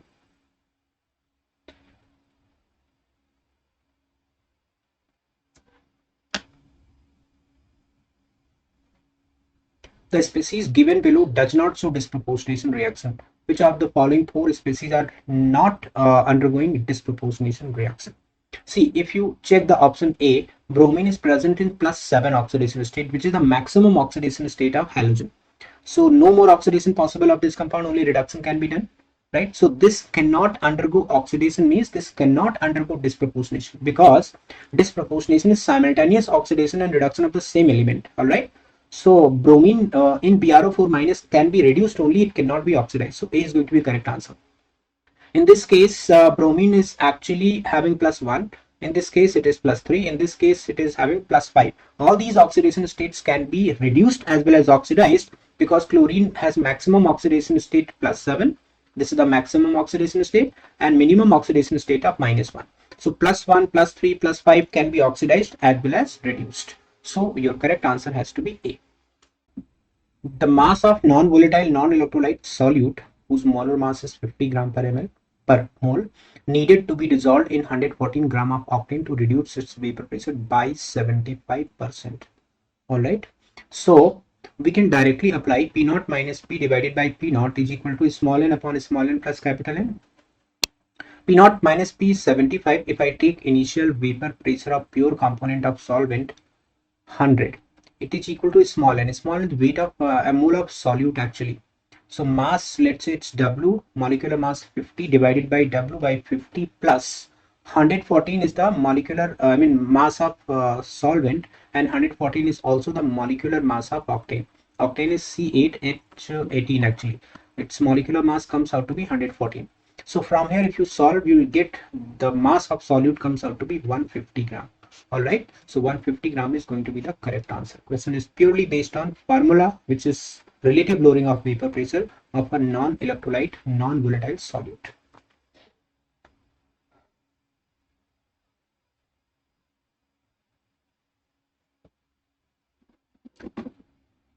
In this question, an organic compound C6H6O gives dark green coloration with ferric chloride. We all know this is actually the test of phenolic compound. On treatment with CHCl3 and KOH followed by acidification, it forms compound B. Compound B can also be obtained from compound C on reaction with PCC. All right. So first compound is expected to be phenol. 6 carbon atoms are there. Ferric chloride test is positive, and CHCl3 KOH is a trimer-diamond reaction in which we get salicylic as a major product. All right. So C6H6O is going to be phenol, and phenol when react with the CaCl3 and NaOH will get orthohydroxybenzaldehyde, which is called as salicylaldehyde. And they are saying followed by acidification with compound B gives compound B. Compound B can also be obtained from C on reaction with PCC. Do you know what PCC actually do? PCC actually primary aldehyde को primary alcohol को aldehyde में oxidize कर देता है. All right. That means compound C has to be this, compound B has to be this, therefore compound A has to be phenol. All right. So A option has all the answers. Therefore A is going to be the correct one.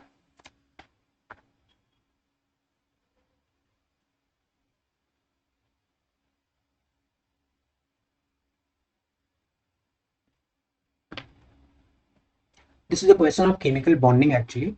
In list 1, there are certain covalent molecules or ions are given, and in the list 2, we need to identify the hybridization of central atom. Simple. So SF4 में sulfur is connected with 4 atoms and 1 lone pair. So its steric number is going to be 5. Hybridization is sp3d. So for A it should be 3. Alright. Let's find out for others. IF5 contain 5 atoms connected to central atom iodine and 1 lone pair is there. So 5 plus 1, that means 6. 6 is the case of sp3d2. So B has to be 1. Alright. So A3B1, I hope we have already got the answer. A3B1 is there out here only.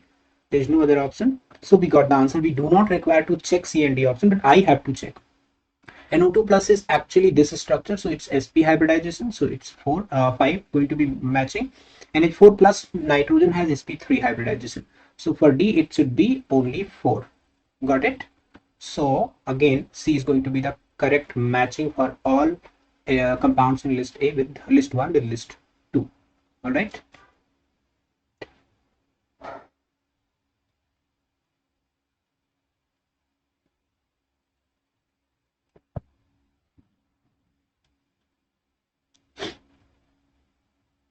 The following results were obtained during kinetic study of the reaction 2A plus B changing into product. So we have certain experimental data like concentration of A, B and initial rate is given. Alright. First of all, I need to calculate order with respect to A and B. And thereafter time required to consume half of A means for A we need to calculate half-life. Alright. So we can verbally check this, order can be verbally verified. Check. In experiment 1 and 2, concentration of A is kept constant. When concentration of B is changed from 0.2 to 0.25, rate of reaction remain unchanged. That means rate of reaction is not dependent on concentration of B. That means order with respect to B is equal to 0. Only 0 order reactions may rate is independent of concentration of reactant. Now coming to experiment 1 and 3, when concentration of A is doubled, and concentration of B is changed from 0.2 to 0.3. So change of concentration of B will not make any difference in the rate. So when A concentration is doubled, rate actually got doubled almost 6.93 का twice almost हो जाएगा ये 13.86. So this is almost twice. So when concentration of A is doubled, rate doubled, keeping concentration of B from 0.2 to 0.3. So concentration of B में जो change होगा उससे कोई फर्क पड़ेगा नहीं rate में. So only A concentration will change the rate of reaction. So since by doubling concentration of A, rate doubles, so order with respect to A is going to be 1. All right. So I can write rate is equal to K into concentration of A power 1, B power 0.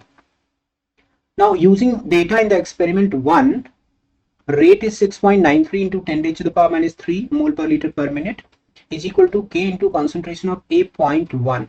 So we can calculate K. K is 6.93 into 10 raised to the power minus 2 per minute. All right. Since our reaction order is going to be 1, overall order is going to be 1, I can write K with respect to A. This is actually K of reaction, rate constant of reaction. And since stoichiometric coefficient of A is twice, so rate constant will be twice of rate constant for the reaction. So I can write 2 into K, which is going to be 2 into 6.93 10 raised to the power minus 2 per mole per minute. So I need to calculate half-life. So half-life is 0.693 upon K, Ka. When you put this value 0.693 divided by what? Ka, 2 into 6.93, into 10 raised to the power minus 2, you will get this as 5 minutes, and 5 minutes is going to be your final answer, right?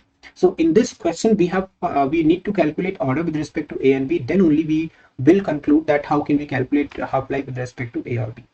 Okay, so A is going to be the correct answer. In chromyl chloride, number of d orbital electrons present on chromium is same as in the given species. देखिए क्रोमियल chloride जो होता है वो होता है CrO2Cl2.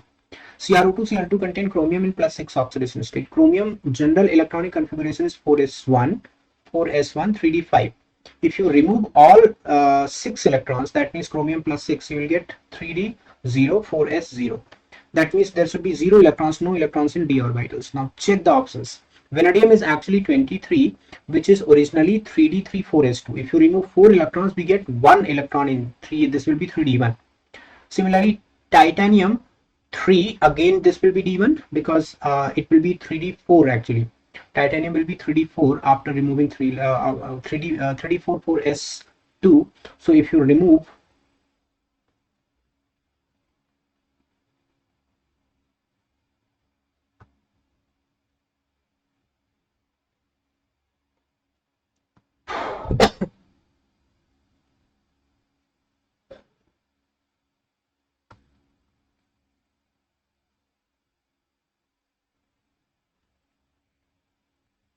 in chromyl chloride, number of d electrons present on chromium is same as in which of the following?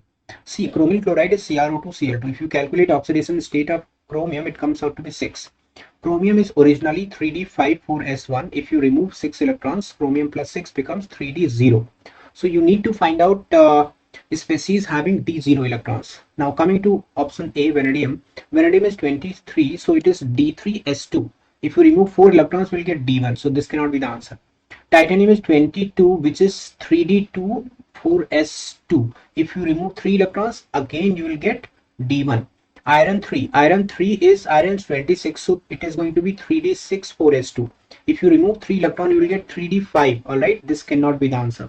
Manganese is 25, so this is 3d5, 4s0. If you remove 7 electrons from here, you will get 3d0, 4s0. So this is going to match with chromium +6. All right, so chromium +6 and manganese +7 both have total 0 electrons. All right, so D is going to be the correct answer.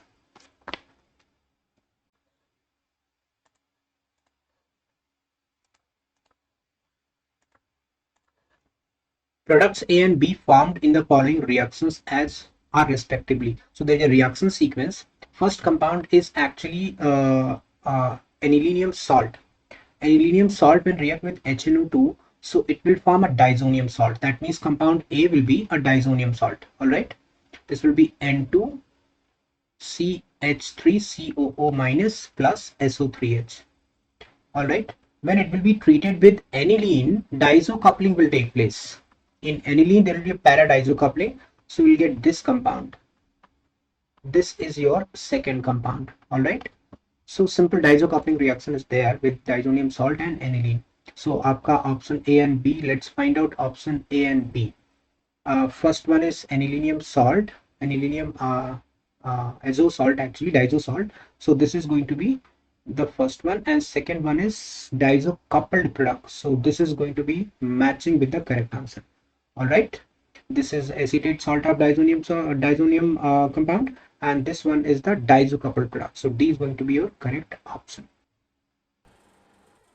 Here we go with question number 38. So question number 38 is based upon qualitative analysis under the subtopic GOC. Okay, so here we have 4 tests lined up. And I'm going to give you 4 mnemonics to easily remember the test. So these tests are used in order to detect the respective elements, and just wait for the mnemonics. I will tell one by one. First, let us start with Lesagne's test. So, have you heard of a food named lasagna?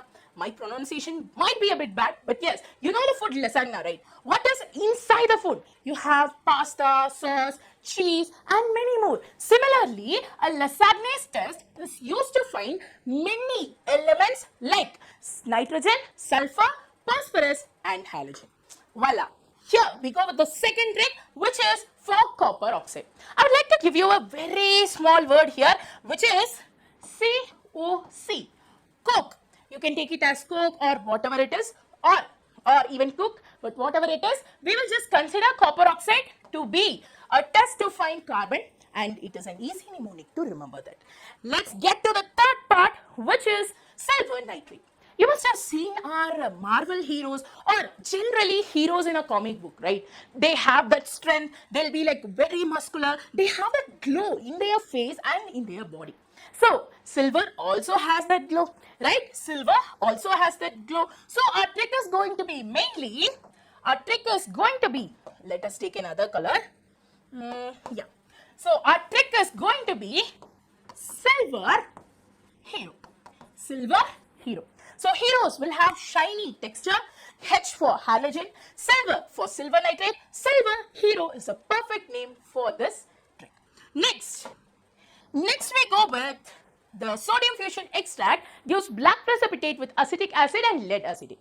Now, in the question they have given as sodium fusion extract. So obviously the answer is going to be sodium. But how can I remember this, ma'am? Easy. I'll tell you a trick and it is black lead. Okay, let me ask you one question. Do you guys know how a sulfur smell? How does a sulfur smell?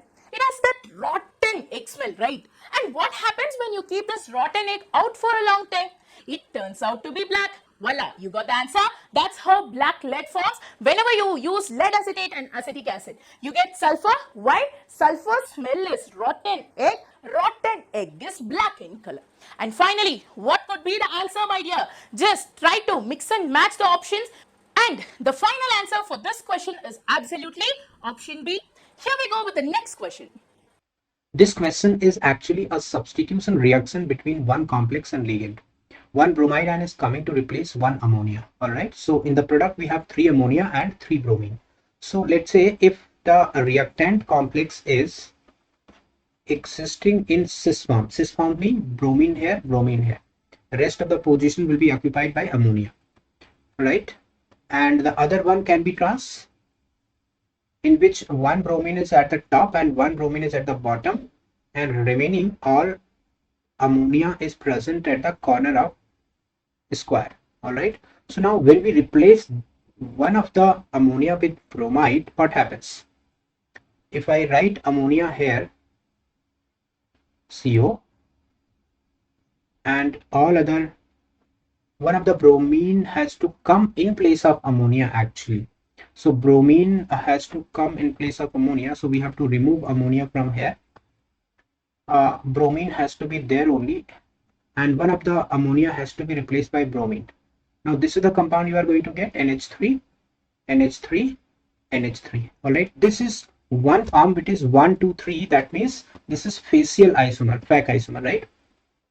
I can replace one ammonia from other place also. I have removed from here. I can remove from the axial position also. Like CO is here, Br, Br. I am removing ammonia from here. So NH3, NH3, NH3. This is actually 1, 2, 4. 1 to 4. All right. 1 to 6 rather. 1 to 6. So 1 to 6 is called as meridional isomer, MER isomer. So we are going to get 2 isomers. So if our reactant is present in the form of cis, then I can get 2 isomers, facial and meridional.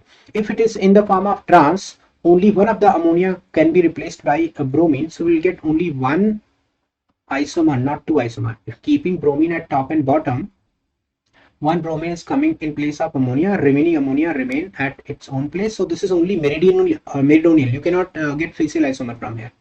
So if it is a cis form, we will get 2 stereoisomers of the product. If it is a trans form, we will get 1 stereoisomer. So let's check which is going to be your correct option. 2 isomers are produced if complex ion is cis isomer. This is a correct one. 2 isomers are produced if reactant is trans. This is not correct. Only 1 isomer is produced if reactant is a trans isomer. So 1 and 3 are going to be correct. 1 and 3 are going to be correct, means C is going to be your correct option. All right.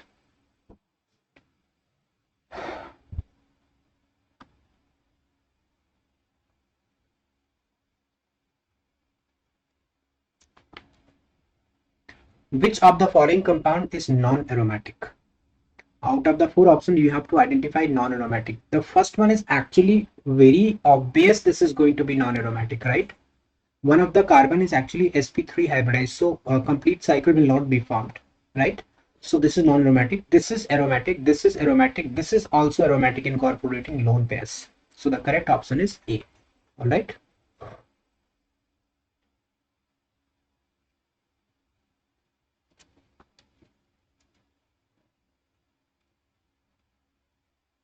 In this question, we need to identify the IPC name of mesitile oxide, right? Mesitile oxide is actually the aldol condensation product of your acetone. So acetone, when undergo aldol condensation, simply your product is going to be this. If you remove H2O like this, you will get aldol condensation product. This is a short trick of actually getting product. Otherwise, you can write the complete mechanism to do this. This is your mesitile oxide, right? Now write the IPC name of this compound. This compound IPC name. So 1, 2, 3, 4. 4-methyl pent 3-ene-2-one is going to be the correct option. यानी कि 4-methyl pent 3-ene-2-one. Option A is going to be the correct option. All right. So simply you can solve this question only when you know what is the structure of mesitile oxide. So very common name, aldol product of acetone. All right. Aldol condensation product of your acetone. Okay. This is an organic reaction in which alkene is actually reacting with HBr. So if we carry out this reaction, first of all, H plus will attack at double bonded carbon to form a stable carbonium ion. This time stable carbonium ion is this, but it can be converted into even more stable carbonium ion if I carry out a methyl shift. Methyl will come from this position to carbonium ion position. This is a better, more stable carbonium ion, which is tertiary actually. Next, in the next step, Br minus will attack at carbonium ion to form the complete substituted final compound. So this is going to be your correct option. Looking at the option, we are going to get B option as a correct option. All right.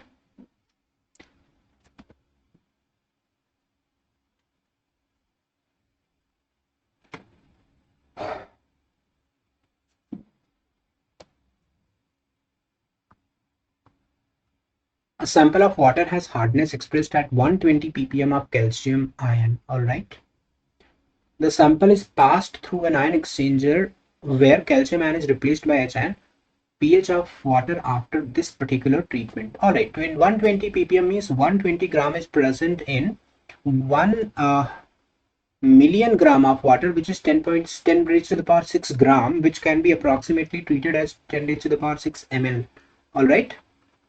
So from here I can calculate, if I take 10 power 6 ml as the final volume of the solution, so mole of calcium ion will be 120 upon 40, that is 3. And once 1 mole of calcium ion will go out from the solution, I will be getting 2 H ion. So mole of H ion will be twice of this,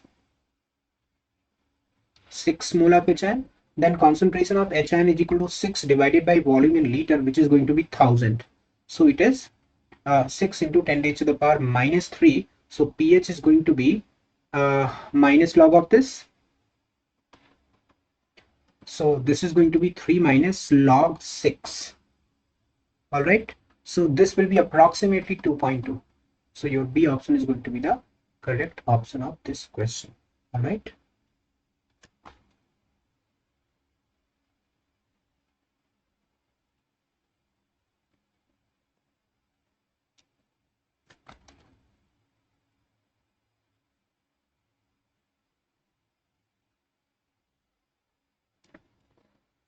In general, the property that's shown in opposite trend in comparison to the properties across the period. All right. Like ionization energy from left to right, if you check left to right, ionization energy actually increases, electronegativity increases, electron gain enthalpy also increases, only atomic radius decreases. All right. So this is following the reverse trend. Therefore, D is going to be the correct option of this question. All right.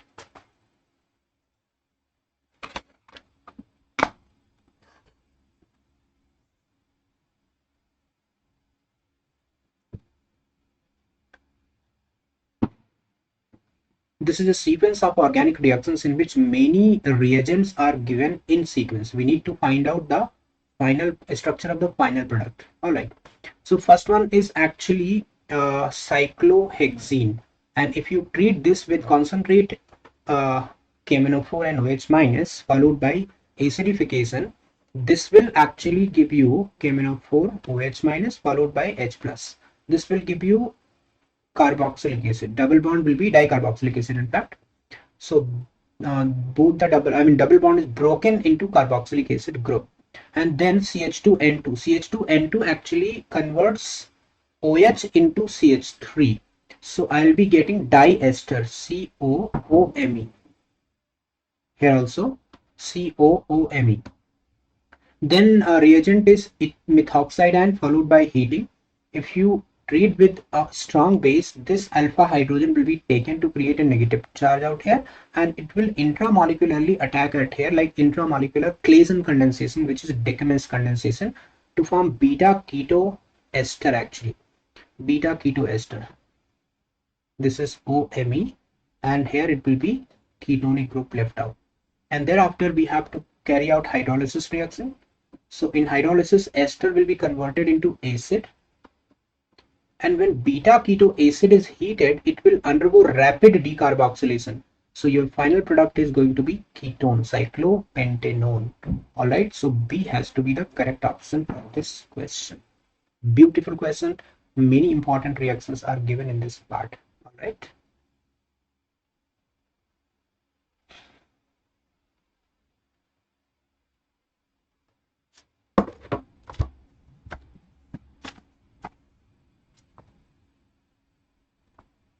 The reactant is actually reacting with X moles of MeMgBr, and they are asking about how many mole of compound and how many mole of MeMgBr, the ratio of these two numbers. Okay. So the reactant contain an acidic hydrogen. So one of the Me minus will actually take up this acidic hydrogen. So once this acidic hydrogen is taken away, I will be getting this compound O minus. Okay. Then we have to use another MeMgBr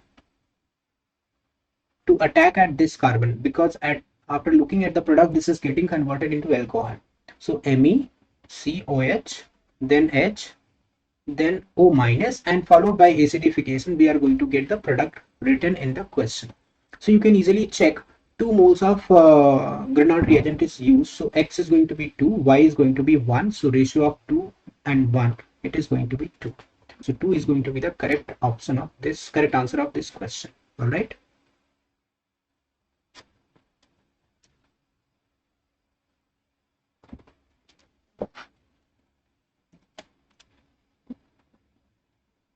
A mixture of 1 mole of water and 1 mole of carbon monoxide is actually reacting in a 10-liter container.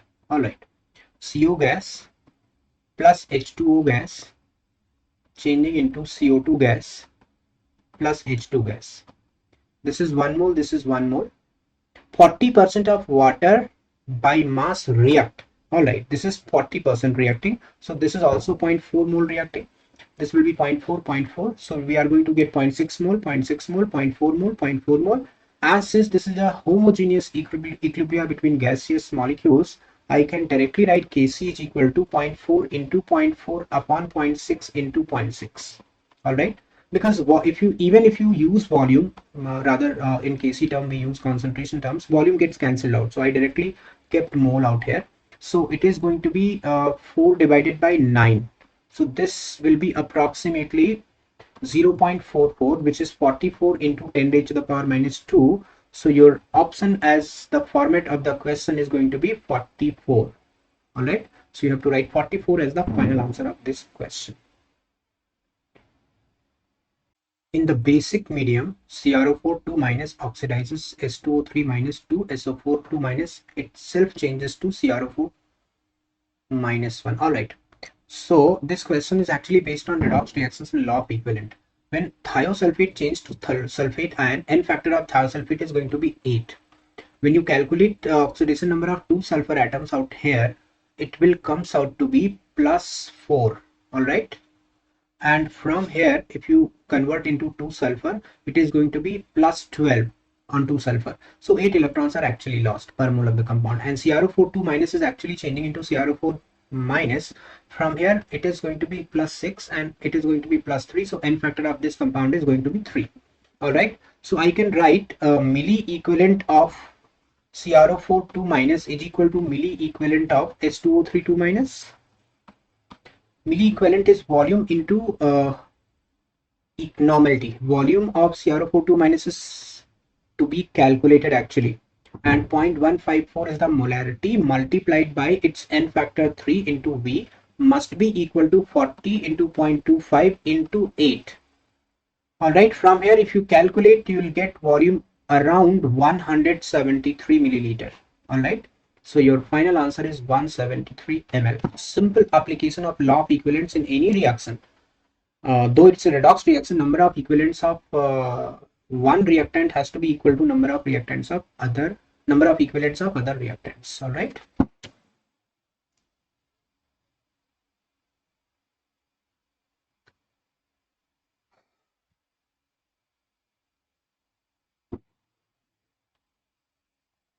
There's a question of thermodynamics. First law of thermodynamics, rather, we need to calculate actually the heat transferred in that thermodynamic isothermal expansion of 5 mole of ideal gas. All right, so 5 mole of ideal gas at 293 Kelvin is expanded isothermally from an initial pressure of 2.1 megapascal to 1.3 megapascal against a constant external pressure of 4.3 megapascal. The heat transferred in this process, in isothermal process, delta E is actually 0.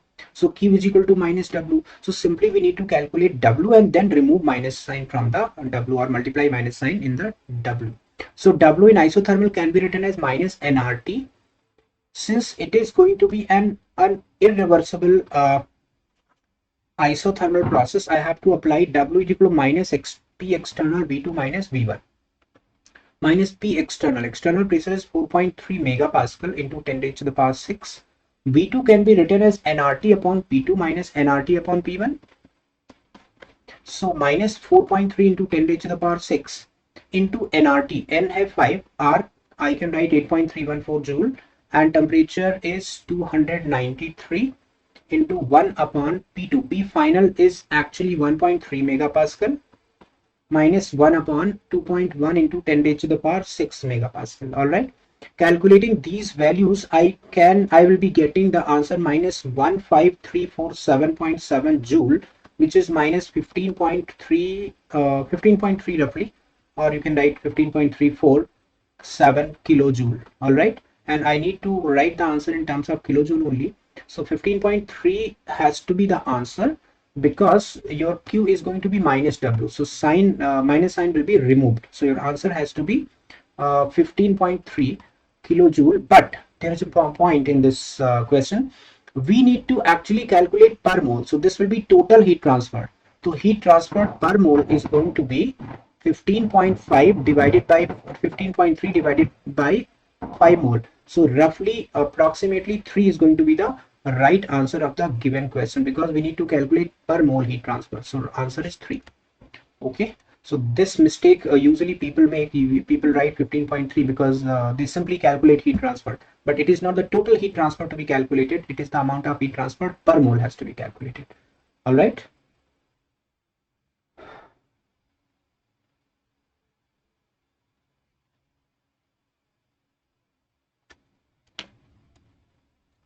this is a question of chemical bonding in which we have to predict the number of species having bent shape. See, I3 minus is sp3 dehybridization, and in sp3 dehybridization, central atom I contains 3 lone pair at the corner of triangle and one I at the axial position, other I at the axial position. You can write it like this. So it's a linear. I3 minus is linear. NO2 plus is sp hybridized, linear. H2S is bent structure. This has no hybridization. It's a Dragos compound. Bent, still it is bent. OCl2 is sp3 hybridized and bent. XeF2 is actually XeF2 hybridization 3 plus 2 5, and in case of 5 I need to write 3 lone pairs and 1 fluorine atom here, 1 fluorine atom here. Again, this is going to be linear shape. This is going to be linear shape. SO2 is bent, sp2 hybridized like this. There is 1 lone pair at sulfur, so this is bent. NOCl is also bent. In this central atom has sp2 hybridized with 1 lone pair, So it is also a bent structure. So bent structure is going to be 1, 2, 3, and 4. So your answer is 4. All right.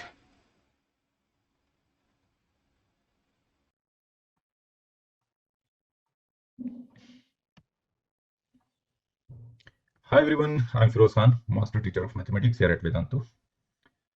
So in this video, we are going to discuss the mathematics paper which was conducted very recently. So here is the question on your screen, and the question you can say is of complex number and quadratic. The combined concept of complex number and quadratic both will be used here. So they have given a complex number here alpha, which is root 3 minus iota by 2. Then A is this summation alpha raised to k, and B is summation alpha raised to k, and in both summation k is varying from 0 to 99. So then the quadratic equation whose roots are a square and b. So we have to get a quadratic whose roots are these two. So first I have to calculate this a and b. Now let's see what is alpha here. So alpha is basically what? Alpha is root 3 by 2 minus iota by 2. So it can be written as e raised to minus iota pi by 6. This is alpha. Right. So it is alpha is e raised to minus iota pi by 6. Cos pi by 6 is root 3 by 2. E raised to minus iota pi by 6 means cos pi by 6 minus iota sin pi by 6. Cos pi by 6 is root 3 by 2 minus iota sin pi by 6 is 1 by 2. So you will get this. Now let's find a and b. So let's see what is a here. You can see that when I put k varying from 0 to 99, this alpha raised to 2k, this will be a geometric series GP with first term 1. When you put k is equal to 0, it is 1. Common ratio alpha square and number of terms 100 here. So let's use GP formula. The first term is 1. Then 1 minus r. Common ratio is alpha square raised to 100. Number of terms is 100 here. Over 1 minus r. 1 minus alpha square. This is a. Now substitute the value of alpha here. So it is 1 minus e raised to alpha raised to 200. Alpha raised to 200. If you put the value of alpha here, minus iota pi by 6. So it is minus iota pi by 6 multiplied with 100. So that will be 100 pi by 3. Pi by 6 multiplied with 100. So that will be 100 pi by multiplied with 200 actually. Power is 200. Alpha raised to 200. So pi by 6 multiplied with 200. That will be 100 pi by 3. And now the denominator. Denominator is 1 minus e raised to minus iota pi by 3. See, alpha is e raised to minus iota pi by 6. So alpha square is e raised to minus iota pi by 3. Now this e raised to minus iota 100 pi by 3. It can be written as 1 minus e raised to minus iota. I can write this 100 pi by 3 as 34 pi minus 2 pi by 3 over 1 minus e raised to minus iota pi by 3. Now you can see that 34 pi minus 2 pi by 3 is nothing but 100 pi by 3. Now it is what? 1 minus e raised to 34 pi is even multiple of pi. Effectively it is 0. You can just ignore this. So ultimately it becomes e raised to iota 2 pi by 3. 34 pi can be ignored. It is even multiple of pi, means effectively 0. Now 1 minus e raised to minus iota pi by 3. Now let's put the values. So 1 minus e raised to iota 2 pi by 3 is what? Cos 2 pi by 3, which is minus half, plus iota sine 2 pi by 3, the root 3 by 2 iota. And e raised to minus iota pi by 3 is what? Cos pi by 3, which is half, minus iota sine pi by 3, the root 3 by 2 iota. Now if you simplify, numerator becomes 3 by 2 minus root 3 by 2 iota. And denominator is what? 1 by 2 plus root 3 by 2 iota. Now 2 can be cancelled from numerator and denominator. So in the numerator you are getting 3 minus root 3 iota. And in the denominator you are getting 1 plus root 3 iota. if I multiply numerator and denominator by 1 plus root 3 iota here, just multiply numerator and denominator with 1 plus root 3 iota. So you are getting 3 plus 3 root 3 iota minus root 3 iota minus root 3 into root 3, 3 iota square, so it will be plus 3 here. Minus 3 iota square, that will be plus 3. And in the denominator, you are getting what? In the denominator, you are getting 1 plus root 3 iota. Oh, my bad. Actually, I have to multiply by conjugate of the denominator. So I have to multiply by minus sign here.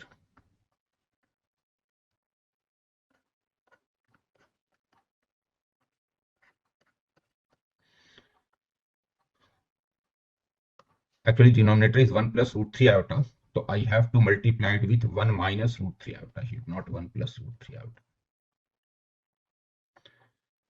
So now I will get 3 minus 3 root 3 iota minus root 3 iota, and then minus plus root 3 into root 3, 3 iota square. So I will get minus 3 here, and denominator will become 4. Denominator is simply 4, 1 plus root 3 iota, 1 minus root 3 iota. Now you can see that this 3 disappears. Numerator is minus 4 root 3 iota divided by 4. So it is minus root 3 iota.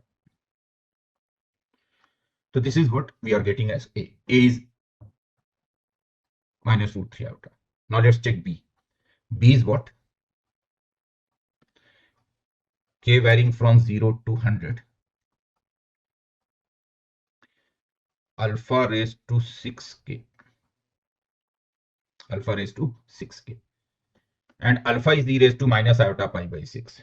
So it is k varying from 0 to 100. Alpha raised to 6.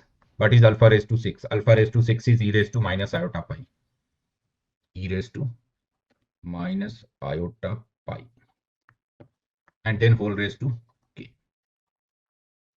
And e raised to minus iota pi is basically cos pi minus iota sin pi. Cos pi minus, so it is minus 1 actually. So k varying from 0 to 100. It is minus 1 raised to k. Now when you put k varying from 0 to 100 here, so alternate you will get plus minus like that. So for k is equal to 0, it is 1. And then you will get minus plus. All terms will get cancelled. Only one term will be left, which is corresponding to k is equal to 0. Actually, number of terms is odd here, 1 0. K varying from 0 to 100 here. Yes, it is 101 term here. So it is 101 term here. So for k is equal to 0, you are getting 1. And remaining 100 term will get cancelled. So ultimately it is 1 actually. Now they are saying कि write the quadratic equation whose roots are a square and b. Whose roots are a square and b. A is minus root 3 iota. So a square will be what? A square will be 3 iota square, which is minus 3. And b is minus 1. So now you have to get a quadratic whose roots are these two. Minus 3. A square is, yes, minus 3. B is minus 1. So which quadratic has roots? Sum of roots will be here minus 4. Product of roots will be 3. The quadratic whose roots are a square and b. B is plus 1. My bad. I am doing such mistake. B is plus 1. So now you can see that sum of roots will be what? Minus 2. Product of roots will be minus 1. So hence your quadratic will be x square minus sum of the roots into x plus product of the roots is equal to 0. S is the sum of the roots. B is the product of the roots. And you can see sum of the roots is minus 2 here. So it is x square plus 2x minus 3, 0. Means option B should be the correct option here, right?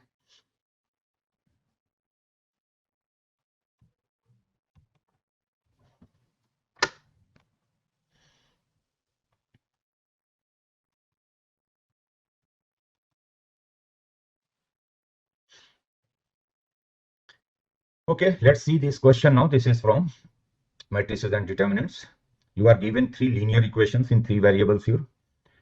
And they are saying that this system has no solution for exactly one value of lambda. exactly one solution for exactly one value of lambda, exactly one solution for more than one value of lambda, or none of these. So basically you have to decide the number of solutions of this system. So what you will do, okay, let's find the determinant formed by the coefficients first. Determinant D. D is the determinant formed by the coefficients. So in the first row you will write lambda 1. In the second row you will write 1 lambda 3. In the third row you will write -2 1 lambda. Lambda 1 2 1 lambda 3 -2 1 lambda. Now just expand this determinant. So when I expand it from the first row, so I will get lambda times lambda square -3. Then 1 time lambda plus 6. And then 2 times 1 plus 2 lambda. Lambda times lambda square -3 minus 1 times 1 plus lambda plus 6. And then 2 times 1 plus 2 lambda.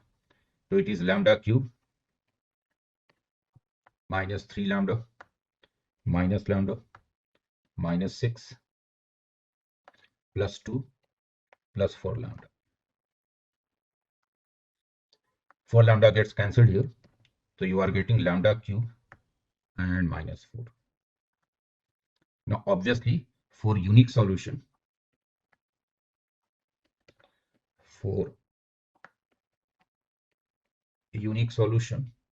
this D should not be 0. That means कि lambda should not be cube root of 4. So if you choose any value of lambda other than cube root of 4, so then this equation will give you exactly one solution. So this equation gives you exactly one solution for any value of lambda except cube root of 4. So which option is correct here? Exactly one solution for more than one value of lambda here.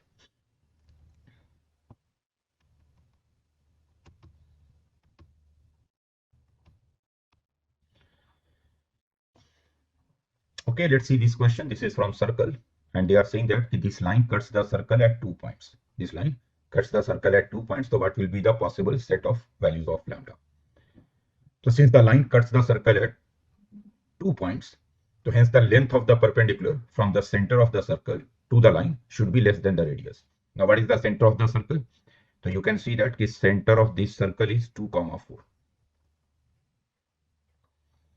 And what is the radius of this circle? The radius of this circle is 4 plus 16 plus 16, which is 6. Now if I draw the perpendicular from the center of the circle to this line, so what will be the length of the perpendicular? Length of the perpendicular is mod 6 minus 16. X is replaced by 2, so 6, y is replaced by 4, 16 minus lambda divided by under root a square plus b square, so under root 9 plus 16, which is 5. And this length of perpendicular should be less than the radius. So this gives you mod lambda minus 10 less than 30. See, inside the mod you write 10 minus lambda. It is in fact minus 10 minus lambda. No? So I will get lambda plus 10 here.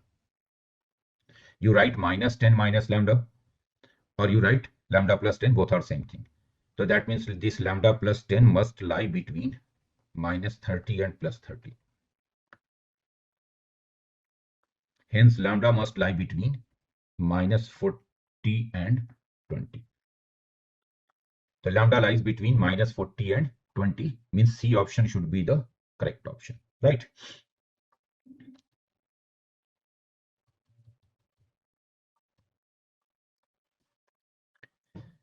Okay, let's see this question. This is from 3-dimension geometry, a slightly lengthy question because two concepts are involved here. First, they are saying that the shortest distance between these two given lines L1 and L2 is 3 root 6. So using this shortest distance, you will get lambda. Lambda is a known quantity in the first line. And then this second concept, first concept is shortest distance, and the second concept they are saying that what will be the equation of the line, equation of the plane parallel to both the lines L and L1 and equidistant from both the lines. So actually you can say it contains two questions, 2 in 1, right? The first, let's find the shortest distance. So see, the first line is x minus y by minus 2, y minus lambda by 0, z plus lambda by 1. So I can say that a point on the first line, let me take this point as a1. A point on the first line is 5 lambda minus lambda. 5 lambda minus lambda is a point on the first line. And the direction ratios of the first line, or you can say direction vector of the first line, is minus 2, 0. Direction ratio is denominator thing, minus 2, 0, 1. Now let's see the second line. So second line, a point on the second line is, let's say, a2. a2 is a point on the second line, so it is minus 1, 1. And this z minus, it is 4 minus z actually. So it can be written as z minus 4 by minus 1. The point is what? Minus 1 plus 1. And if I change the sign here, to 4. So minus 1 plus 1, 4. And what is the direction ratios of the second line? Directions of the second line, direction vector. So it is 1, 1, and minus 1. Actually, it is x plus 1 by 1, y minus 1 by 1, and z minus 4 by minus 1. Now to get the shortest distance, between these two lines, first I need b1 cross b2. So let's find b1 cross b2 using determinant I, j, k. Minus 2, 0, 1. 1, 1, minus 1. Minus 2, 0, 1, 1, 1, minus 1. Let's expand it. So with I will get 0, minus 1. So minus I. With j, I will get 2, minus 1. 2 minus 1, minus j. And with k, I will get minus 2k.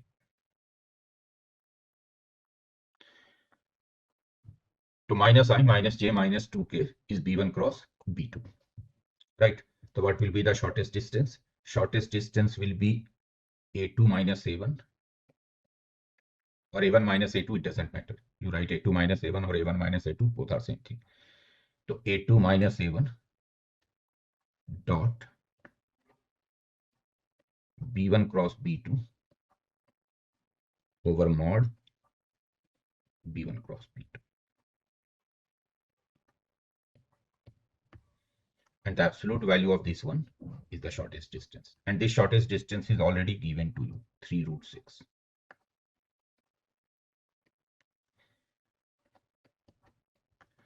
So let's take the dot product of a2 minus a1 with b1 cross b2. Now what is a2 minus a1? Let's find a2 minus a1 here.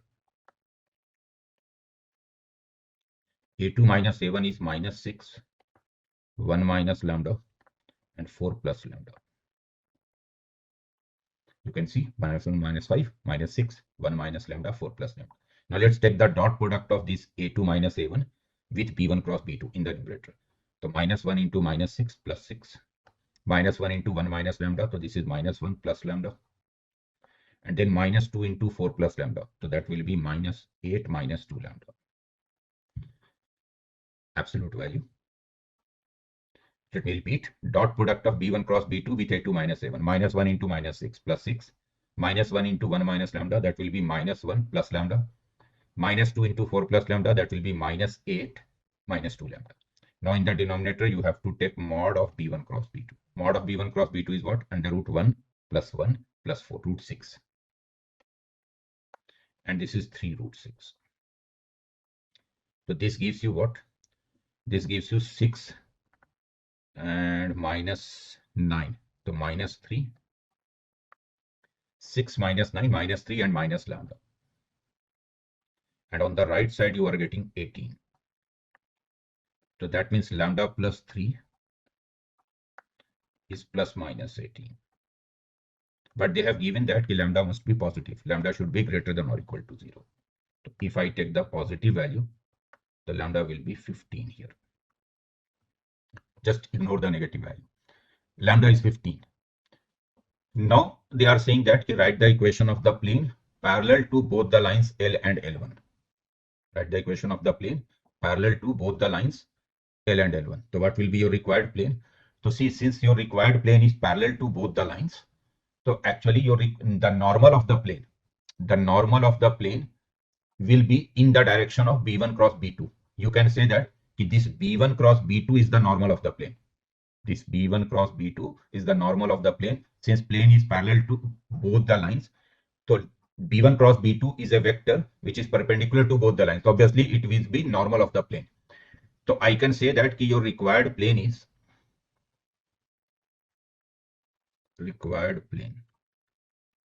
this B1 cross B2 is normal of the plane, minus I, minus j, minus 2k. Or you can say that the normal to the plane is 1, 1, 2. Minus 1, minus 2, or 1, 1, 2, both are same thing. So your plane will be what? X plus Y plus 2Z plus some constant. Let me take this constant as t. So this will be plane. Actually, this 1, 1, minus 2, see, you take minus 1, minus 1, minus 2, or 1, 1, 2, both are same thing. So required plane has ABC. ABC means the coefficients of x, y, z in the required plane will be 1, 1, 2, or minus 1, minus 1, minus 2. Now, since this plane is equidistant from both the lines, so you can say that this plane is equidistant from both the points A1 and A2.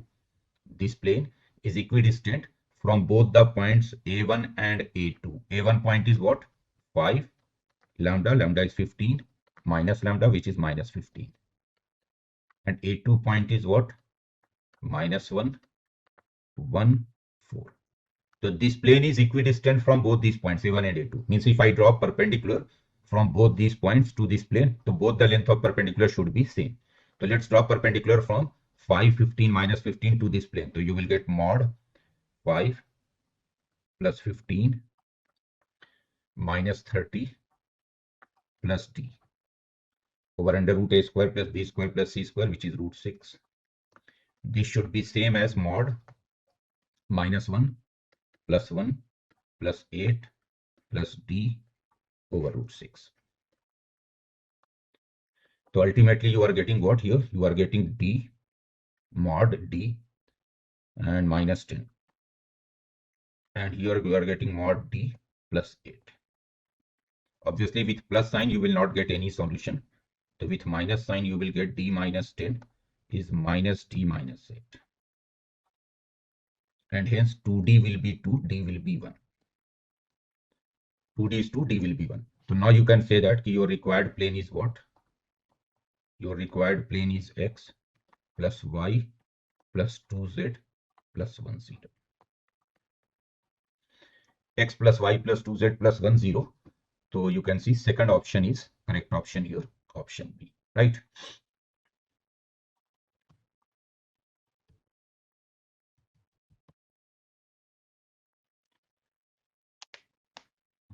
Okay, let's see this question. This is from vectors. So you can see a cap and b cap are two unit vectors here. Mod of a cap plus b cap plus 3 a cap cross b cap is 4 root under root 2 by 3. It is given to you. So then you have to find the angle between a cap and b cap, and they have given that this angle is acute. So what I will do here is just do squaring both sides here. Do squaring both sides. So now it is on the left side, it is a plus b plus c whole square. That will be a square plus b square plus c square plus 2ab plus 2bc plus 2ca. A plus b plus c. Consider this 3 times a cap plus b cap as c. So a square, which is 1, square of a unit vector is 1. B square, it is also 1. C square, so it is 9 times a cap cross b cap square. A square plus b square plus c square. Then 2ab, so 2a cap dot b cap. Then 2bc, b dot a cap cross b cap will be 0. Actually, a cap cross b cap is perpendicular to both a and b. So b dot a cap cross b cap is 0. A cap dot a cap cross b cap is 0. The next two term will be 0. Actually, 2bc, 2ac both will be 0. And on the right side, you are getting what? 16 into 2 by 3. Now you are getting 2 here. 9 times a cap cross b cap. Square of a vector is the square of its length. And the length of a cap cross b cap is mod a cube, mod b cube, sine theta. So it is nothing but 9 sine square theta. A dot B is AB sin theta, A is 1, B is 1. So, sorry, A dot B is AB cos theta, so it is 2 cos theta here. And on the right side, you are getting what? 16 into 2 by 3, right? So nothing is getting cancelled. So it is 32 by 3. Now I can write it as 2 plus 9. Sin square theta can be written as 1 minus cos square theta plus 2 cos theta. 32 by 3.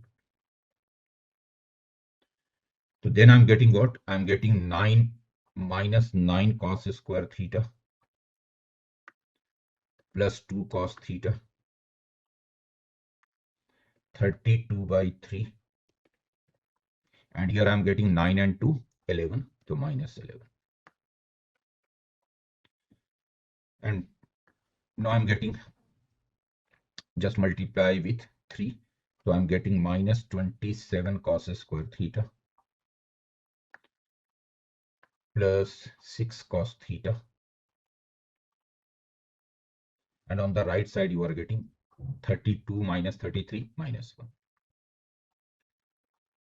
So it is 27 cos square theta minus 6 cos theta minus 1, 0. Can I factorize it? Minus 27, 9 minus 3. So yes, it can be factorized. 27 cos square theta minus 9 cos theta plus 3 cos theta minus 1, 0. So when you solve it, you will get cos theta is equal to 1 by 3. Actually, you will get two values of cos theta, one negative, one positive. But since they have given that angle between A and B is acute, so you have to take the positive value only. So cos theta is 1 by 3, means theta is cos inverse 1 by 3 here, which is again option B, right?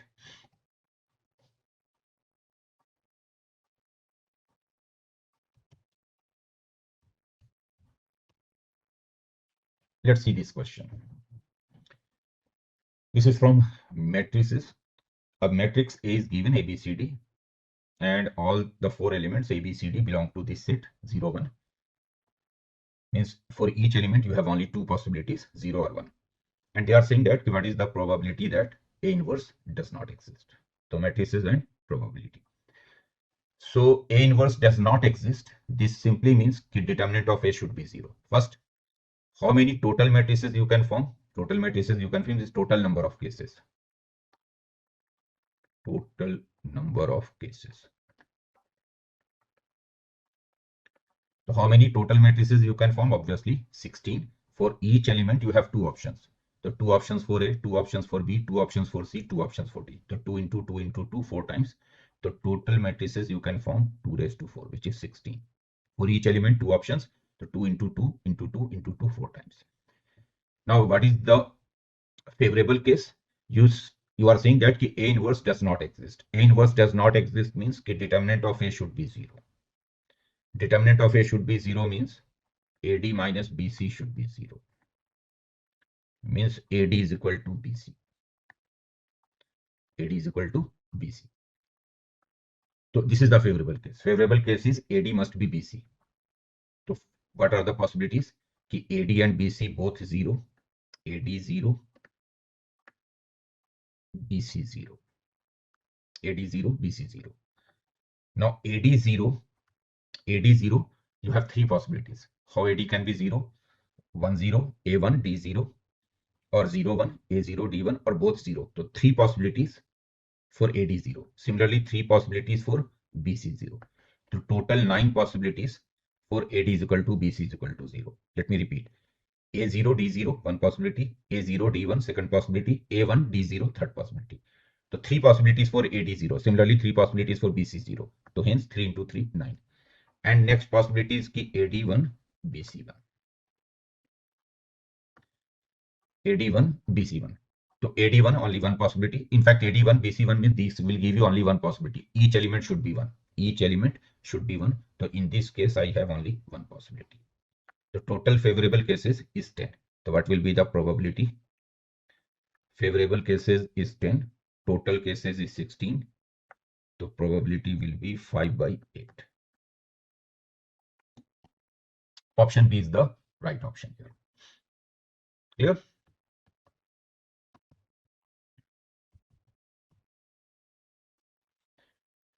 See this question. Inverse trigonometric function, and you have to find whether it is bijective, 1 1 into many 1 on 2 many 1 on 2. Function is defined from -1 to 1 to r. A1, A2, A3 are all positive integers. So you know that cos inverse and cot inverse both are decreasing functions, and A1, A2, A3 all are positive number. So since cos inverse and cot inverse both are decreasing function, so you can clearly say that this function decreases throughout for all x belonging to -1 to 1. Means when you are moving from -1 to 1, your graph is going down continuously. And since it is continuously going down, means value cannot repeat. So yes, it is 1 1 function. It is 1 1 function. Whenever a function is increasing or decreasing throughout, function will be 1 1. Now what will be the range of the function? So I don't know A1, A2, A3, but it is sure that the range cannot be an in fact the range will be bounded. See, maximum value of cos inverse and cot inverse. Cos inverse and cot inverse both vary between 0 and pi only. Both vary between 0 and pi. In case of cos inverse, range is 0 to pi closed interval. And in case of cot inverse, range is 0 to pi open interval. So in any case, since cos inverse and cot inverse are bounded, range are bounded, the range of fx will be bounded set only. Means there will be an upper boundary and lower boundary. Range of fx can't be r, can't be all real number. It will be a bounded set. Range cannot go up to infinity or minus infinity. So hence range is not equal to codomain. Codomain is r here. Since range is not equal to codomain, the function is not an onto function. It must be an into function. Hence you can say that this function is 1 1 function and into function. 1 1 and into means option B is the correct option here, right?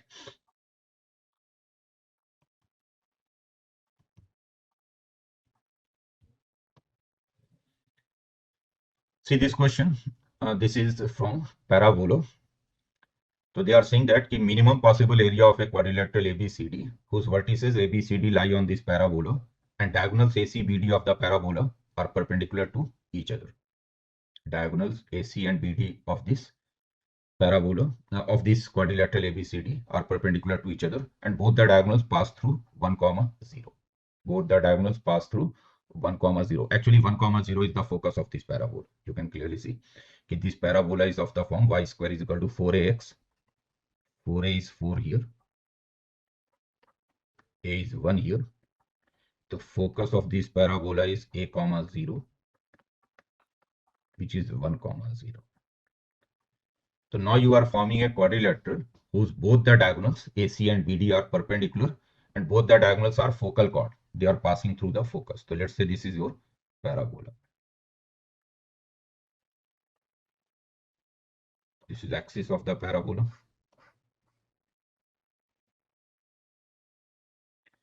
And let's say one diagonal is this.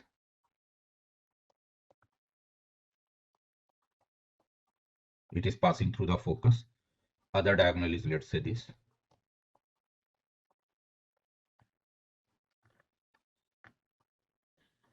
AC and BD are the diagonals and they are perpendicular to each other. So A, B, C, D. And this is your quadrilateral ABCD.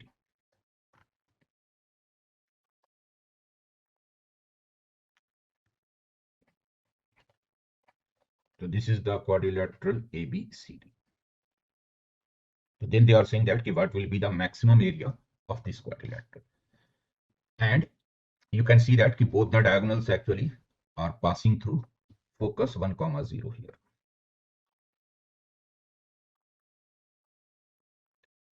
Let's say this diagonal BD is inclined at an angle theta with the positive direction of x-axis. So I can say that the length of BD is 4a cosecant square theta. It is a standard formula. If a chord of the parabola, focal chord in fact, this result is related with focal chord. If a focal chord of the parabola is inclined at an angle theta with the positive direction of x-axis, then the length of the focal chord will be 4a cosecant square theta. 4a cosecant square theta or cosecant theta? Just a minute, just confused. Yes, it is cosecant square theta.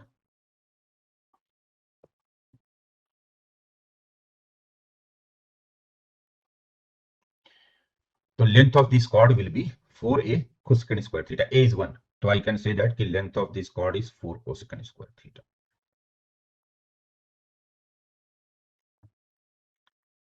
Now what will be the length of the other chord? So see, if BD is inclined at an angle theta with the x-axis and of both the chords are perpendicular, this angle is right angle. So angle of AC with the x-axis is 90 plus theta. Angle of AC with the x-axis is 90 plus theta. So I can say that AC will be 4 cosecant square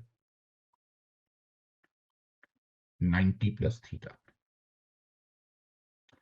So it is 4 secant square theta. So what will be area? Area of quadrilateral. Area of quadrilateral is half AC into BD. Whenever diagonals of a quadrilateral are perpendicular, AC and BD, area can be written as half AC into BD. So AC into BD is what? 16 by sine square theta cos square theta. So ultimately it is 16, half 16. So in fact it will be 8 by sine square theta cos square theta.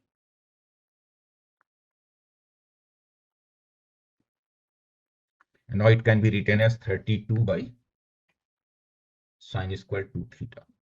2 sine theta cos theta is sine 2 theta. So it is 32 by sine square 2 theta. And obviously denominator can be, they are asking what is the minimum area of the quadrilateral, minimum possible area. So area will be minimum when denominator is maximum. So hence minimum area of this quadrilateral is 32. When denominator is maximum, obviously sine square 2 theta can be maximum 1. So when denominator is maximum, area is minimum. The minimum area is 32 here.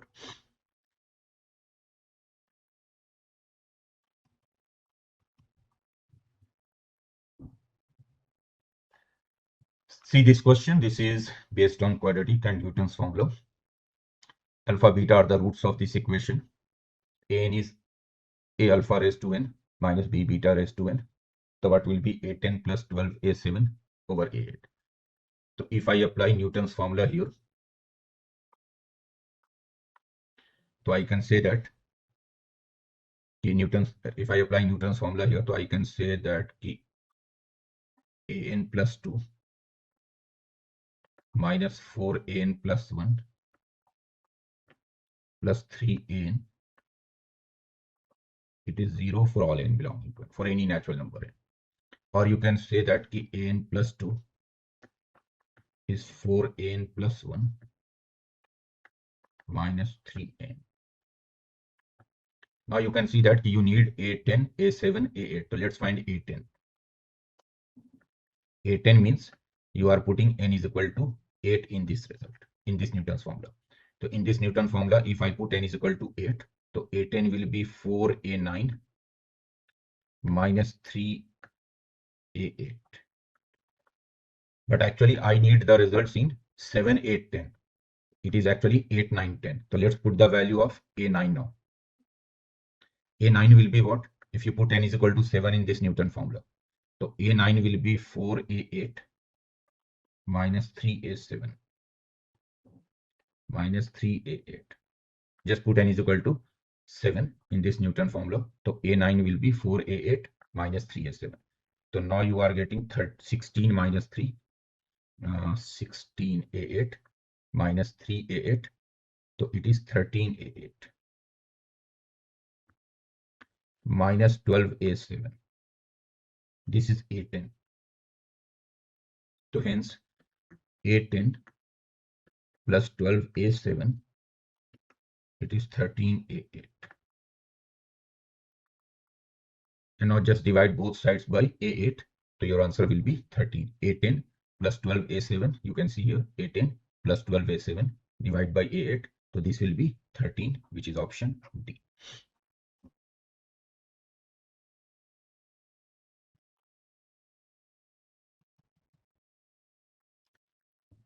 See this question again from theory of equations, quadratic equations, and log is involved. They are asking the product of all real values of x satisfying this equation. Product of all real values of x satisfying this equation. To see if I cross multiply here, so this equation can be written as x square x raised to 2 log x with the base 3 plus log x with the base 3 whole square minus 10 is equal to 1. It is obvious that x is equal to 1 satisfies this equation.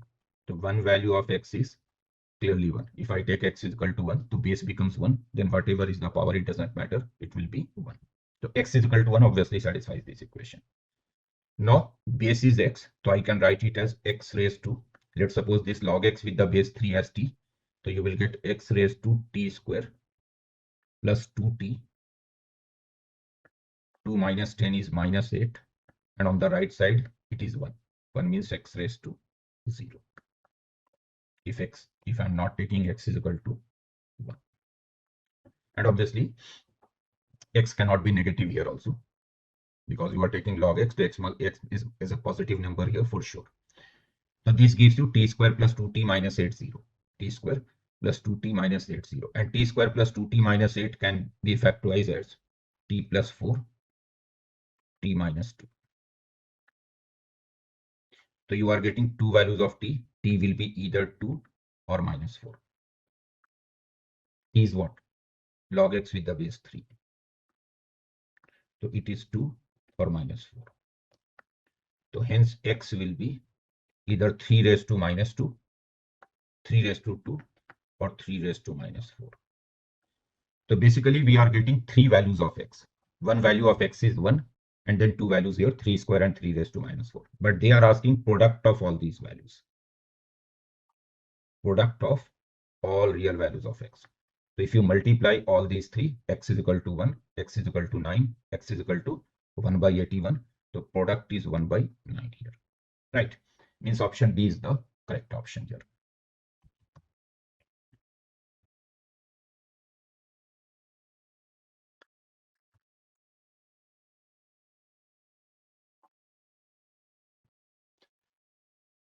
We have to find the angle between these two curves at the point 1, 1. And you know that the angle between two curves is same as the angle between their tangents. So basically you have to find the angle between their tangents at the point 1, 1. And you know slope of the tangent is derivative. So just find the derivative at 1, 1. That will give you the slope of the tangent. So if I differentiate both the curves, so derivative of the first curve is 2x here. And derivative of the second curve is 1 2y dy by dx. So if I put x is equal to 1, y is equal to 1, so I can say derivative of the first curve is 2, m1 is 2, and derivative of the second curve is 1 by 2. m2 is 1 by 2. So now you can find the angle. Tan theta is what? Mod m1 minus m2, 1 plus m1 m2. So if you simplify, you will get it as 2 minus 1 by 2. So 3 by 2. In fact, it is 3 by 4. So hence theta will be tan inverse 3 by 4, which is D option. Option D, last option, is the correct option here. See this question. This is from limits. Limit x approaching to 0. Tan inverse x minus tan inverse x over sin x minus tan x. Sin inverse x minus tan inverse x over sin x minus tan x. This question can be solved in many ways, using expansion, using L'Hopital rule, or it can be done using manipulation also. Okay, just convert sin inverse in terms of tan inverse and then use the formula tan inverse x minus tan inverse y. So many ways to solve this question. But what I'm doing here, let me find the limit of the denominator first. So actually, let's simplify the denominator first. So sin x minus tan x, I'm just simplifying the denominator first. So sin x minus tan x can be written as sin x by cos x. Sin x can be taken common. So I will get cos x minus 1 by cos x. So now it is sin x by cos x tan x. So I can write it as tan x by x. Here minus taken common. So I can write 1 minus cos x by x square. But we don't have x and x square in the denominator. So multiply with x cube. And now you know that tan x over x is 1. 1 minus cos x by x square is half into x cube. So I can say that the denominator is minus x cube by 2. Means I can replace sin x minus tan x with minus x cube by 2 here. Right? So I can say that this limit can be written like this. Limit x approaching to 0. Sin inverse x minus tan inverse x. And denominator can be written as minus x cube by, so we have minus x cube here by 2. So I can take 2 here. Now you can see that it is 0 by 0 form. So you can use L'Hopital rule here. Let's differentiate. So limit x approaching to 0 minus 2 by x cube. Oh, bad. Let's keep this 2 as it is. In fact, minus 2 you can keep it as it is. Derivative of sin inverse x is 1 over under root 1 minus x square. Derivative of tan inverse x is 1 over 1 plus x square. Derivative of x cube is 3x square. But you can see that it is still 0 by 0. Still 0 by 0. So now I can write it as limit x approaching to 0 minus 2 by 3. 1 over under root 1 minus x square can be written as 1 minus x square raised to minus half. 1 over 1 plus x square can be written as 1 plus x square raised to minus 1 divided by x square. Still 0 by 0. So I'm using again L'Hopital rule. LH rule again. Minus 2 by 3. Now let's differentiate here. Numerator, so you will get minus half. 1 minus x square raised to minus 3 by 2. And then derivative of 1 minus x square is minus 2x. Then plus 1 plus x square raised to minus 2. Derivative of x square is 2x. And in the denominator, derivative of x square is 2x. So now you can see that the 2x can be cancelled from numerator and denominator. And if I cancel 2x from numerator and denominator, so now what will be the limit? Minus 2 by 3. Here I'm getting this 1 minus x square becomes 1 when you put x is equal to 0. This 1 plus x square also becomes 1 when you put x is equal to 0. So you are getting here what? Minus half into minus 1. So you are getting half. Minus half into minus 1. And here you are getting plus 1. So it is minus 2 by 3 into 3 by 2. So minus 1 should be the correct answer here. Option B.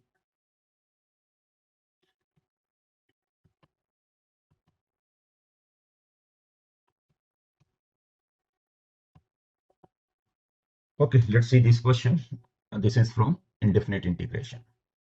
You have dx over x raised to 4 by 5, x plus 1 raised to 6 by 5. So I can write this one as dx over,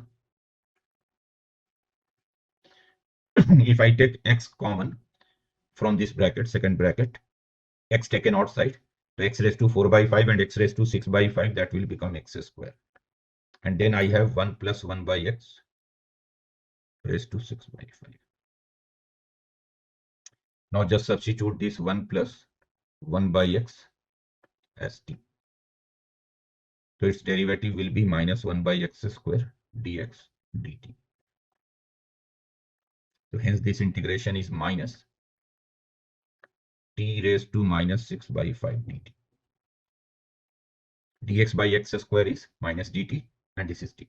Now let's integrate. So minus t raised to minus 6 by 5. The integration will be what? Minus 6 by 5 plus 1 minus 1 by 5 over minus 1 by 5. So it is 5 times t. T is what? 1 plus 1 by x, means x plus 1 by x raised to minus 1 by 5 plus c. Or you can also write it as 5 times x over x plus 1 raised to 1 by 5. Option C is the correct option here. 5 times x over x plus 1 raised to 1 by 5.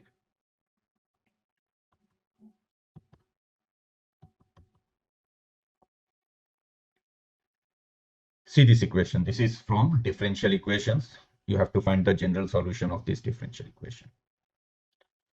So see, this equation is basically a homogeneous equation. You can write dy by dx as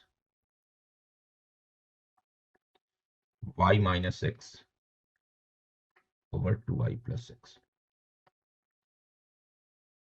So dy by dx can be written as y minus x over 2y plus x. And since it is a homogeneous equation, so substitute y is equal to vx. Now differentiate. So dy by dx will be what? X dv by dx plus v. So now I'm getting x dv by dx plus v. When you substitute y is equal to vx here, x will be cancelled. You are getting v minus 1 over 2v plus 1. Take this v to the right side. So x dv by dx, v minus 1, 2v plus 1 minus v. Plus v is taken to the right side. So you are getting v minus 1 minus 2v square minus v over 2v plus 1. V cancel here. Now it is variable separable. So I can write it as 2v plus 1 over 2v square plus 1 dv minus dx over x. Now let's integrate. To see derivative, if I divide both numerator and denominator by 2, so it is v plus half over v square plus half. And here I'm getting what? Minus ln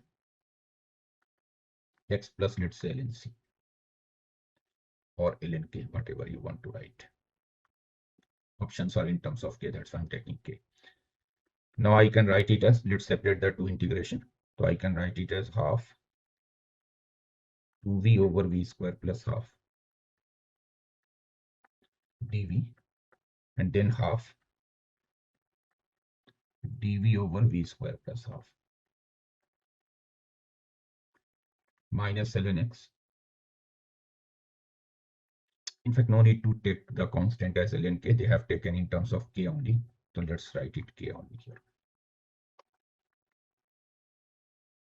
Now it is very simple integration. This is half.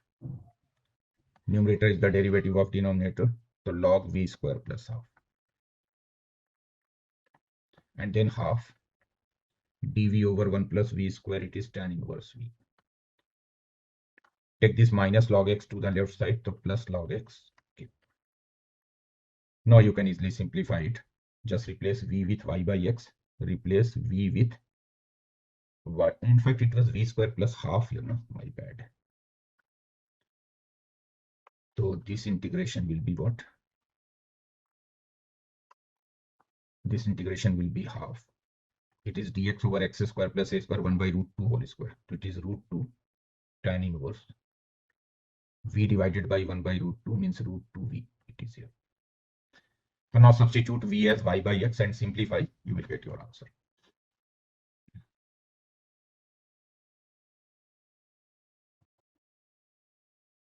D is the correct option here in the last question. Actually, correct option is option D. So just simplify, you will get your answer. No need to worry.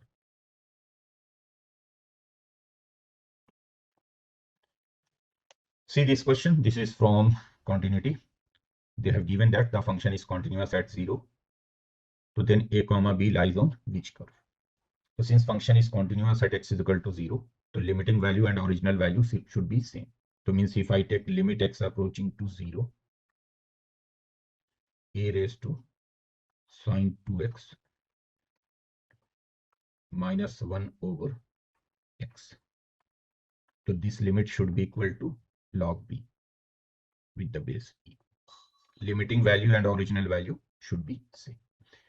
So a raised to sine 2x minus 1 over x, this should be log b.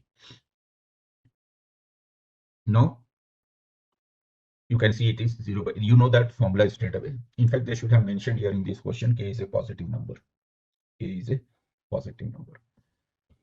And you know the formula a raised to x minus 1 over x is log a. So I can write it as limit x approaching to 0.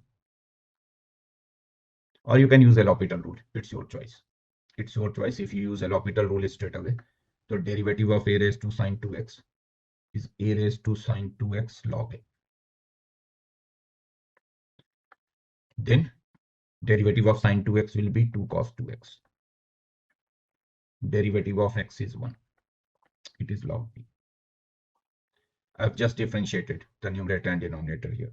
So derivative of a raised to x is a raised to x log a. So it is a raised to sine 2x log a. Then chain rule, derivative of sine 2x 2 cos 2x. Now put x is equal to 0 here. So you are getting 2 log a is equal to log b. Base is e. So from here you are getting a square is equal to b. A square is equal to b. And hence a comma b satisfies this curve x square is equal to y. Means option A is the correct option here. But in this question, it should be given that A is positive.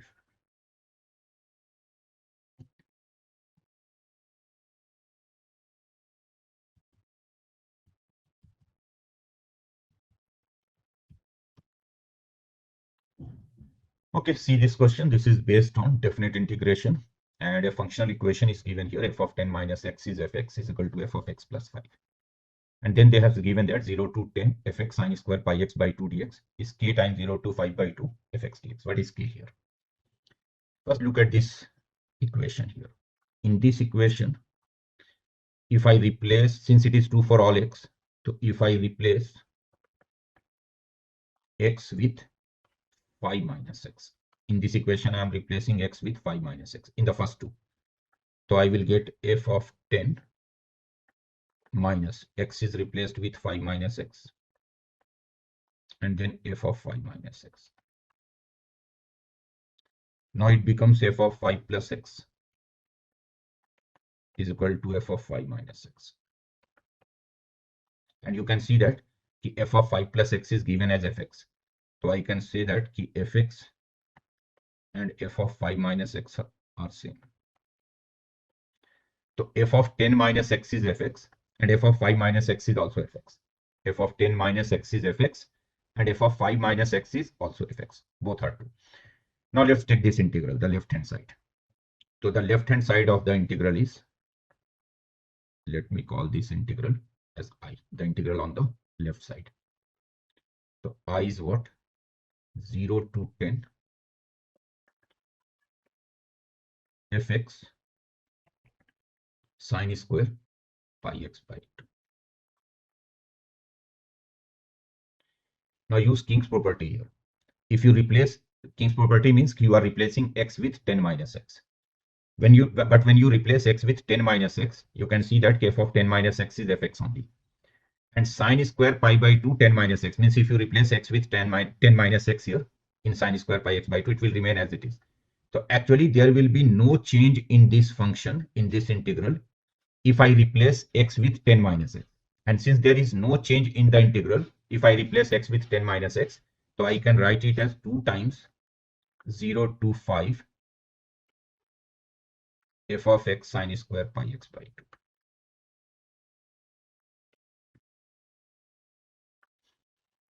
Basically Queen's property is, since by replacing x with 10 minus x there is no change, so I can put the limit as 0 to 5 2 times. Now again use King's property, means replace x with 5 minus x now. So when you replace x with 5 minus x, you can see f of 5 minus x is fx only. So f of 5 minus x will be fx only. And sine square pi x by 2, if you replace x with 5 minus x, it will become cos square pi x by 2. Just replace x with 5 minus x, you will get this. Let's suppose it number 1, this is number 2. Now if I add these two, 1 and 2, if I add 1 and 2, so I will get 2y is equal to 2 times 0 to 5 fx dx. Because sine square pi x by 2 plus cos square pi x by 2 is 1. So from here I got I is equal to 0 to 5, 2 cancel from both sides, fx dx. And again I know that kf of 5 minus x is fx only. So again if I use King's property here, means if I replace x with 5 minus x, there is no change. So I can write it as 2 times 0 to 5 by 2 fx dx. 2 times 0 to 5 by 2 fx dx. And in the right side, they have given k times 0 to 5 by 2 fx dx. So that simply means in place of k, we are getting 2 here. You can see that they have given k times 0 to 5 by 2 fx dx. We are getting 2 times 0 to 2 fx dx, 0 to 5 by 2 fx dx. That simply means this k must be equal to 2. So k is 2 here, means option A should be the correct option, right?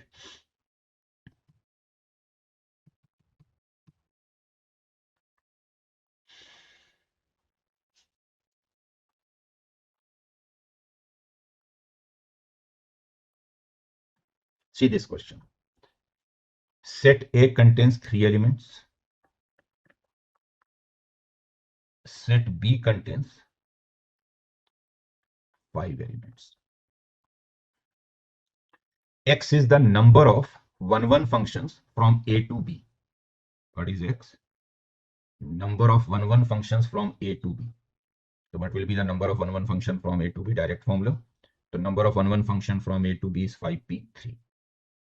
If A contains m elements, B contains n elements, n is greater than m, then the number of 1-1 function from A to B is npm straight away. So it is 5 into 4 into 3. 5 into 4 into 3 means 120 actually. 120 or 60 or 60.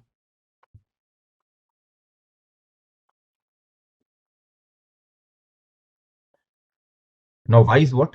Y is the number of onto functions from B to A, not A to B. From B to A. So again use the formula. Number of onto functions from B to A. B contains 5 elements. A contains 3 elements. Number of onto functions from B to A will be what? 3 raised to 5 minus 3c1 2 raised to 5 plus 3c2 1 raised to 5.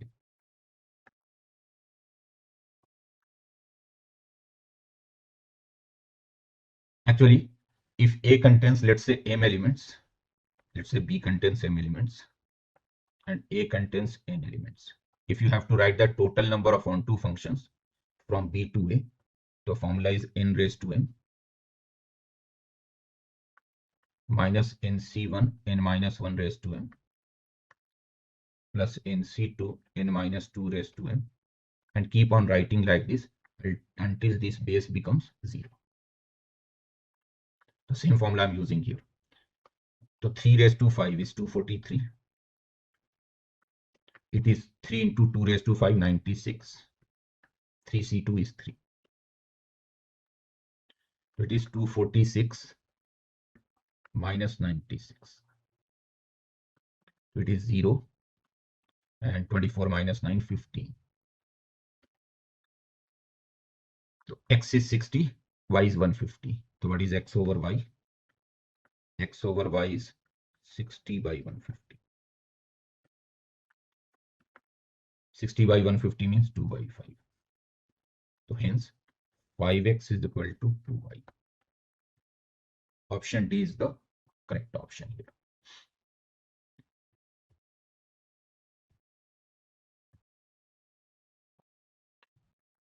Okay, see this question. This is from ellipse.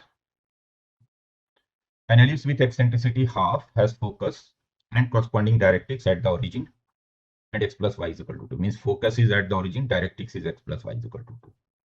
So what will be the equation of the other directrix, right? So what they are saying, we have an ellipse here. Let's say this is your ellipse.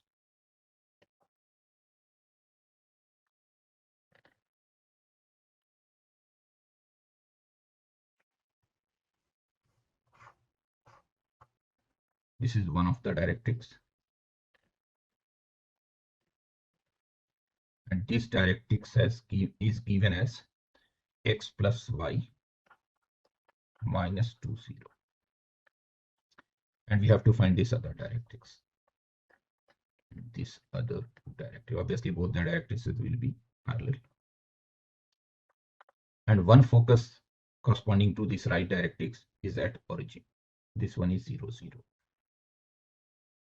Let's say center is C here. Let's say center is C.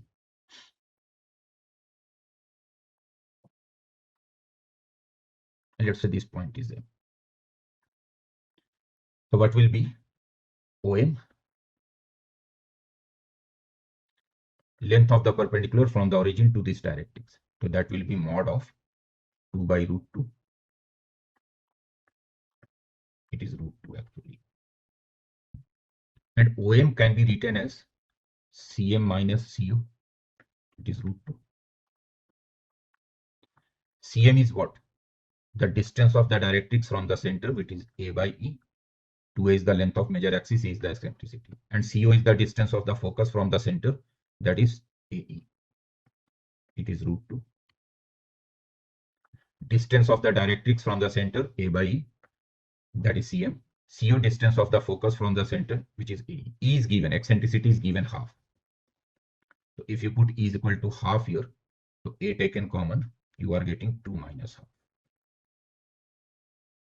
Root 2. So this gives you A is equal to, this gives you A is equal to what? 2 root 2 by 3.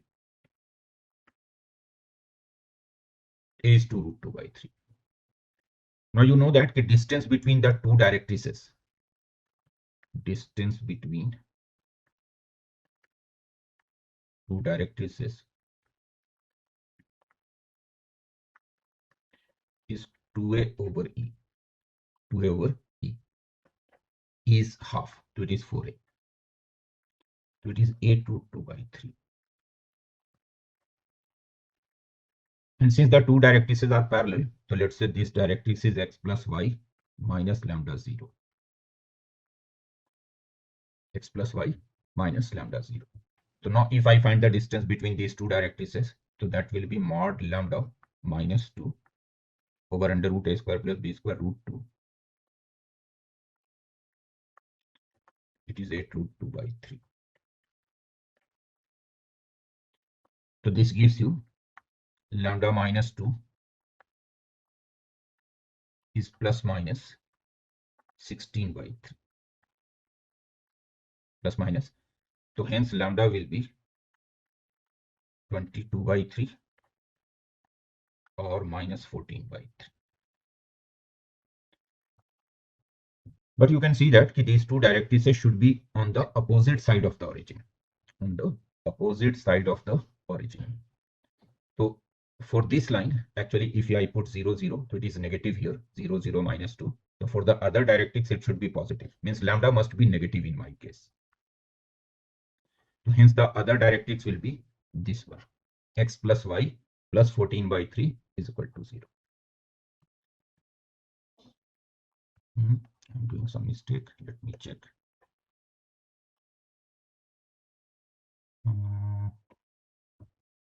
2 minus 2 plus 16 by 3, it is 22, right? Oh, 2 minus 16 by 3 will be minus 10 by 3. My bad. Calculation error. Actually, it is minus 10 by 3 only.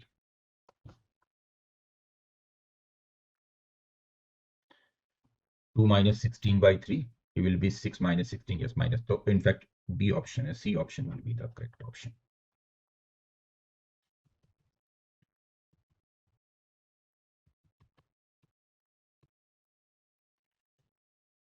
Okay, see this question. This is from differential equations, or you can say functional equations. Fx is given, F1 you have to find. Fx is given, F1 you have to find. And you can clearly see that F0 will be 0. If I put x to 0, so I can clearly say that F0 will be 0. Put x is equal to 0, so 0 to 0 is 0, x square is 0. Now Fx is what? Fx is x times 0 to x f dash t dt minus 0 to x tf dash t dt plus x square. This is the function fx. Now if I differentiate it with respect to x, both sides, so left side is f dash x. Here you will use product rule, first function x, second function this integral. So you will get 0 to x f dash t dt plus x times f dash x, and then minus x times f dash x. Derivative of x square is 2x. Now the integral of f dash t is ft. So f dash x, integral of f dash t is ft. Put the upper limit x, lower limit 0. So f0 is 0 actually. F0 is 0. The upper limit x, so it will become fx. And you can see that this x f dash x cancel, plus 2x. Now it is a linear differential equation. If you substitute fx as y, f dash x is dy by dx. So you are getting dy by dx minus y is equal to 2x. Y is fx here. Now it is a linear differential equation. Its integrating factor is e raised to minus dx, means e raised to minus x. And hence you can write your solution. Left side y into integrating factor, right side q into integrating factor. Left side y into integrating factor, right side q into integrating factor.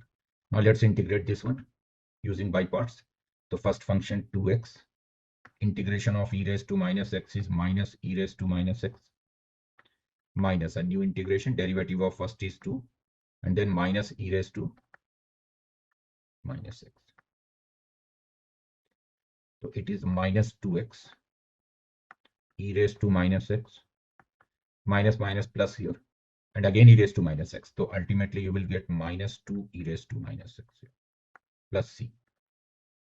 This is y e raised to minus x. Y is fx. Just divide the whole equation by e raised to minus x, and y is fx. So you will get fx as minus 2x minus 2 plus c e raised to x. This is your function. Now f0 is 0. F0 is 0. So if I find f0 here, so it will be 0 minus 2 plus c. And f0 is 0. So c must be 2. Now what they are asking? They are asking f1. So f1 will be minus 2 plus c. C is 2e. So it is 2e minus 4. Means option C should be the correct option.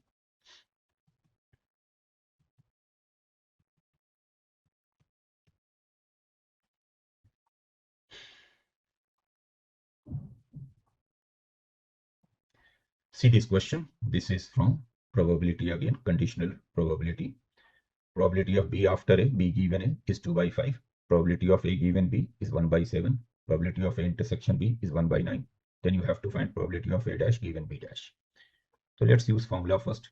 This probability of B after A, it can be written as probability of B intersection A over PA,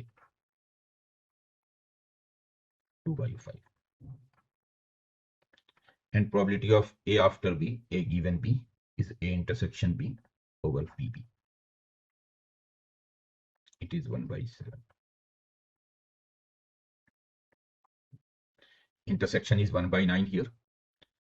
So from here you are getting PA is equal to 5 by 2 into 1 by 9. And PB you will get 7 into 1 by 9. Now what they are asking? They are asking probability of A complement given B complement. So in the numerator you will write A dash intersection B dash minus probability of B dash. And this probability of A dash intersection B dash neither A nor B. It is 1 minus probability of A union B. Probability of B complement is 1 minus probability of B. Now union is what? Probability of A union B is PA. PA is 5 by 18 plus PB, which is 7 by 9, minus PA intersection B, which is 1 by 9. 1 minus PB, which is 7 by 9. So now it is 1 minus 5 by 18 and it is 14 by 18. So 5 and 14, 19. 19 minus 2, 17 by 18. 5 and 4, 5 and 14, 19, 19 minus, yes. And in the denominator, I will have, it is 1 minus 7 by 9. 1 minus 7 by 9 means what? 2 by 9. So it is 1 by 18 into 9 by 2. So hence 1 by 4. 1 by 4 means option B should be the correct option here.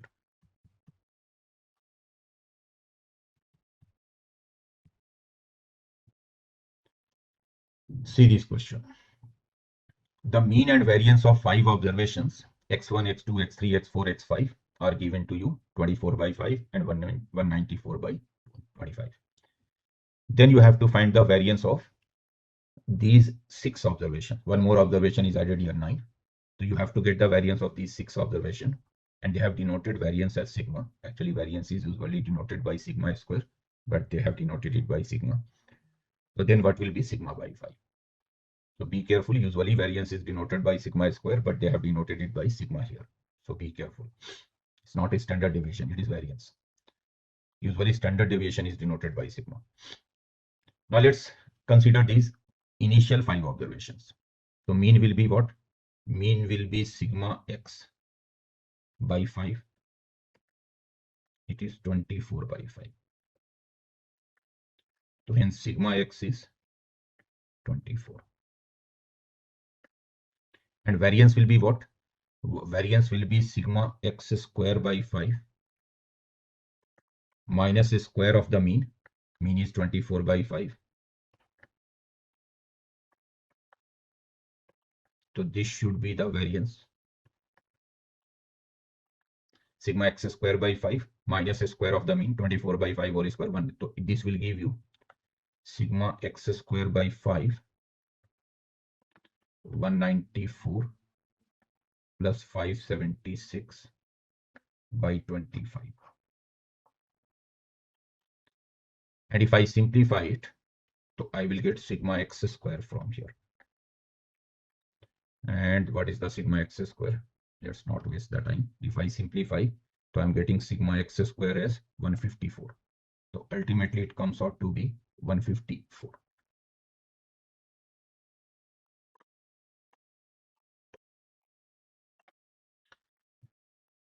So this is 154. Let me verify also. 5 and 25, 5 cancel.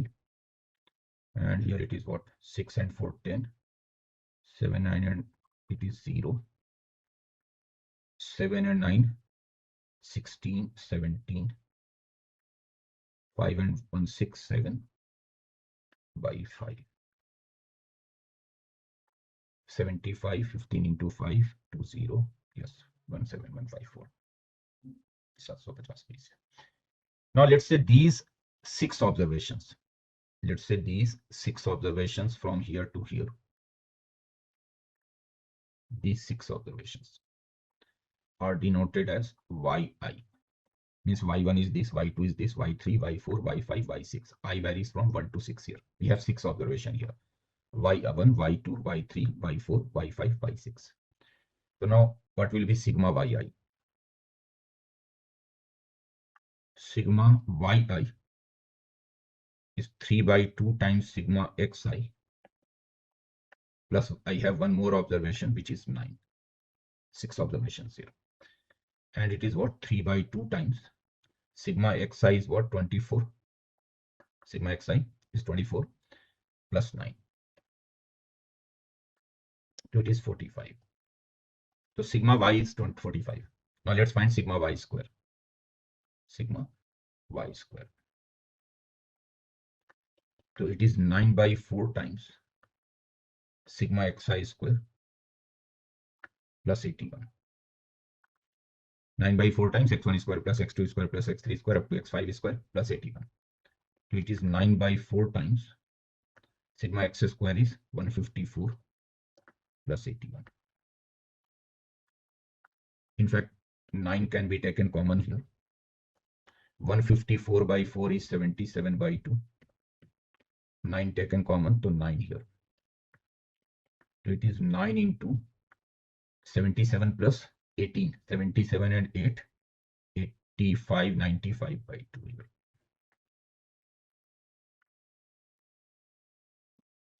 Right?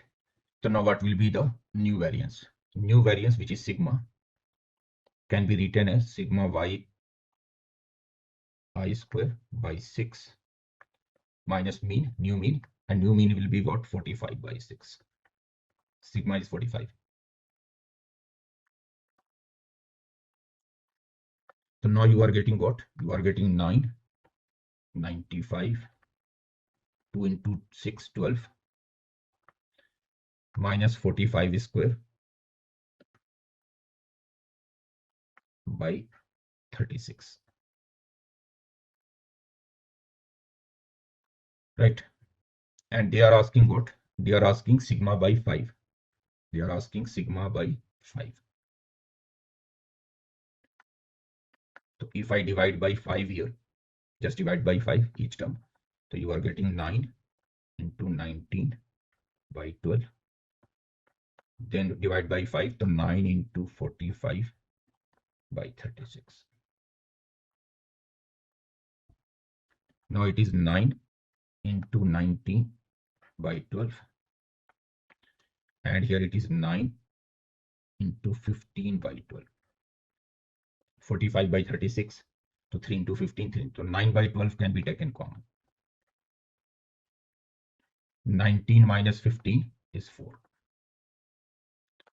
So I'm getting it as 3.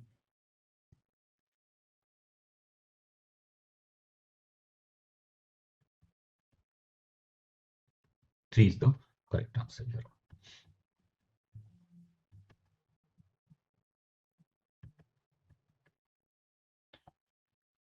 Okay, let's see this question. Okay, let me check 3 was the correct answer or not. Yes, 3 was the correct answer.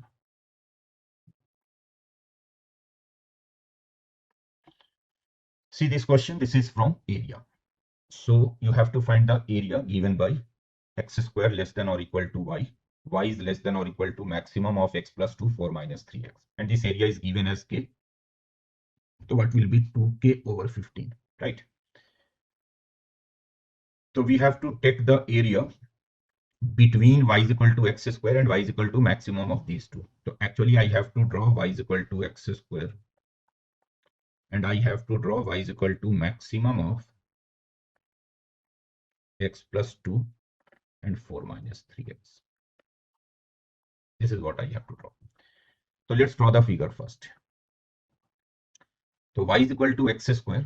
You know that y is equal to x square is an upward parabola having vertex at origin. So let's say this is y is equal to x square.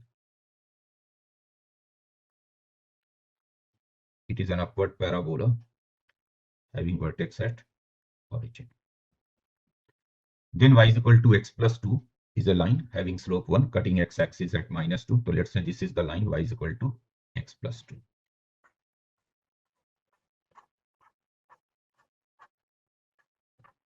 This line is y is equal to x plus 2. This parabola is y is equal to x square. In fact, this is our x-axis. This is origin actually here. Now let's get this intersection first. Intersection of y is equal to x square and y is equal to x plus 2. So x square is equal to x plus 2. So basically x will be 2. Yes, so x will be 2 here. If this point is 2, 4. This point. Now the line y is equal to 4 minus 3x. Negative slope. It is a decreasing line. And if I find the intersection of these two, x plus 2 and 4 minus 3x. So I will get 4x is equal to 2. X will be 2 by 3. X will be 2 by 3. And when x is 2 by 3, so y will be what? I'm getting different. 4x is equal to, if I find the intersection of these two lines, so 4x is equal to 2. Oh, sorry. 4x is equal to 2 means x is equal to half. And x is equal to half means half plus 2, 5 by 2. 4 minus 3 by 2, yes, 5 by 2. So half comma 5 by 2 is the intersection. Half comma 5. So let's say other line is this. This is your other line.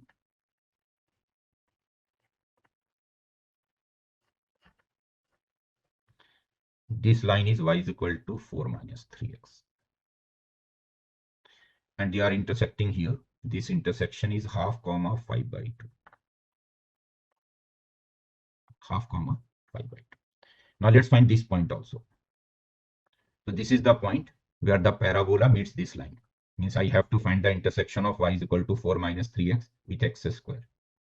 So x square is equal to 4 minus 3x. X square is equal to 4 minus 3x. So actually x square plus 3x is equal to 4.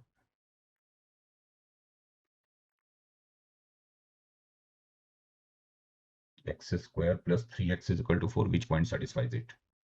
It will be -1 if I take no. -2 if I take no. -3 if I take. So it will be 9. No. -4 if I take 16.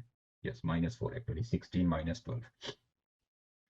So this point is -4 comma 16. -4 comma 16. Put x is equal to -4, y will be 16. Now the problem is solved. Now you have to take the maximum of these two. Maximum will be what? First maximum will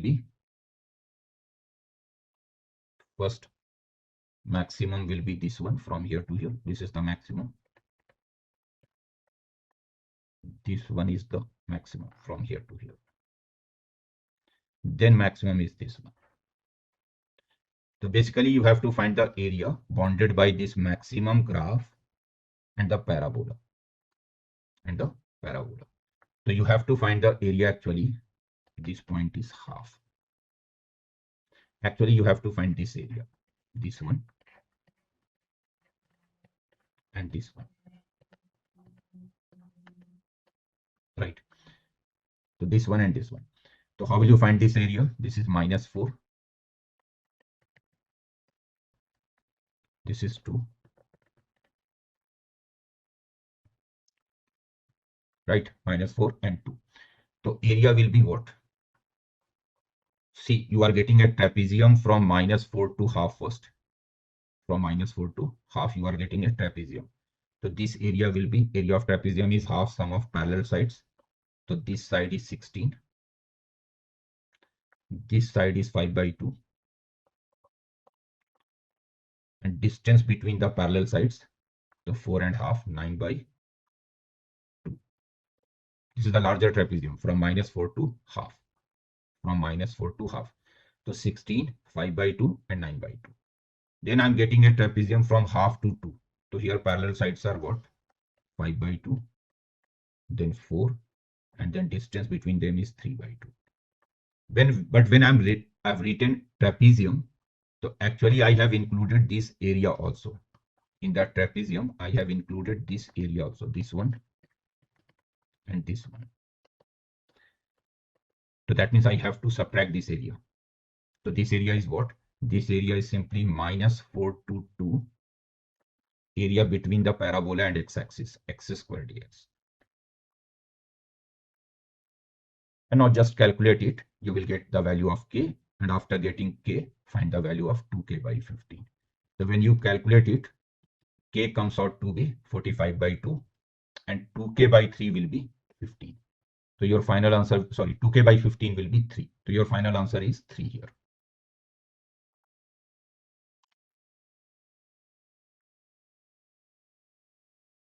Okay, next question is from straight lines. 2 points are given to you, 3, 2 and 2, 5. P is a point on the y-axis, 0, k, and mod PA minus PB is maximum. So what will be k plus 7 by 2, right? So obviously this P point, 0, k, this point lies on the y-axis. So this is y-axis.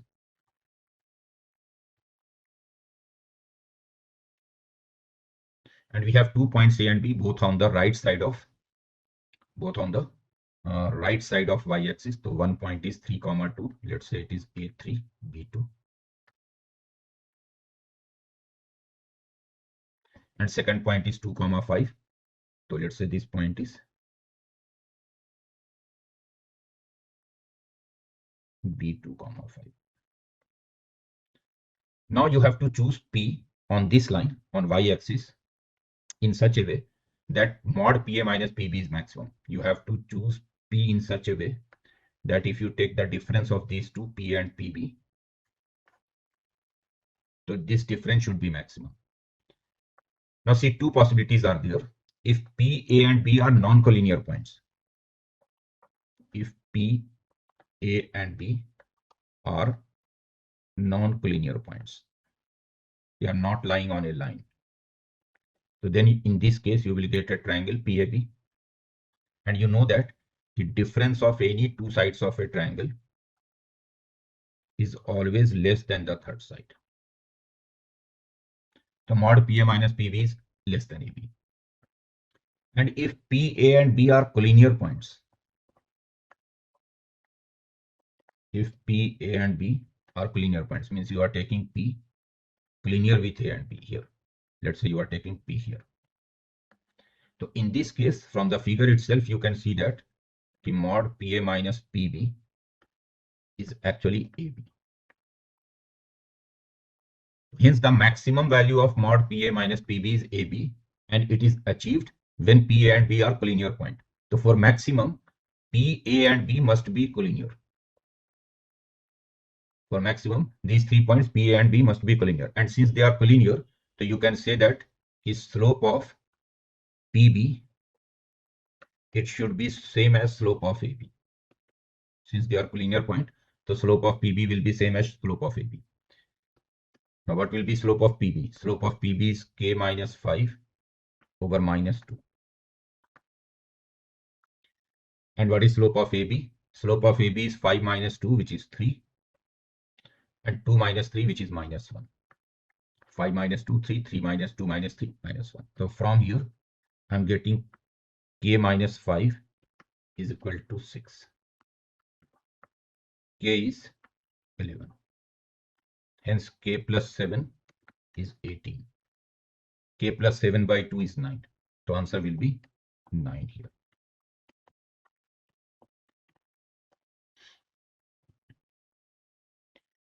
Hence, 9 should be the correct answer.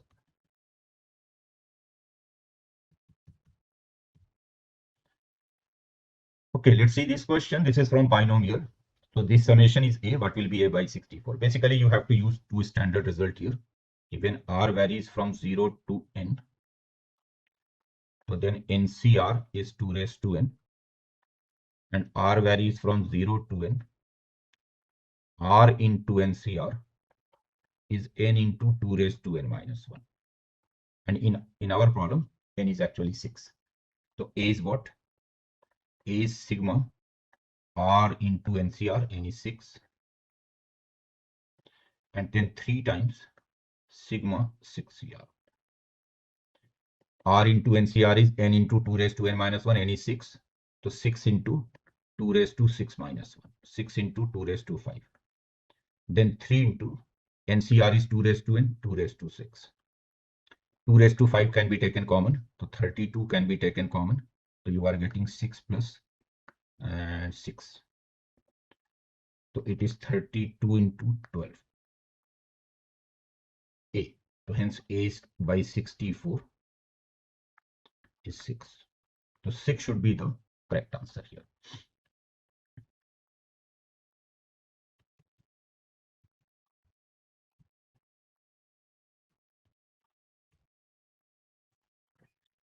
Okay, let's see this question. This is based on differentiation of inverse function, and gx is the inverse of fx. So what will be 7 times g dash 2? So since gx is the inverse of fx, you can say that f of gx is x only. Whenever f and g are inverse of each other, you write f of gx or g of fx, both will be x. Now let's differentiate it. So when I differentiate, I'm getting f dash gx into g dash x is equal to, I need g dash 2. So if I put x is equal to 2 here, so f dash g2 into g dash 2, it is 1. F dash g2 into g dash 2. Now what is g2? So you can see from here, you can see from this function, what will be f1? f1 is 1 plus 4 plus 3, 2. So hence f inverse 2 is 1. And f inverse is g actually. So g2 is 1. g2 is 1.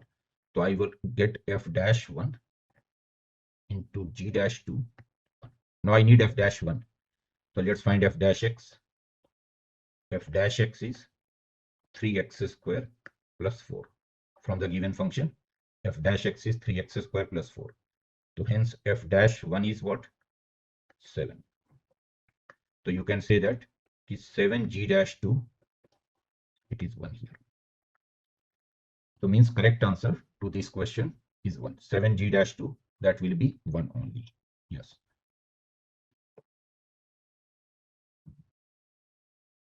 Right? Okay, let's wrap up this video, guys. See you in the next video. Bye bye. Take care. God bless you all.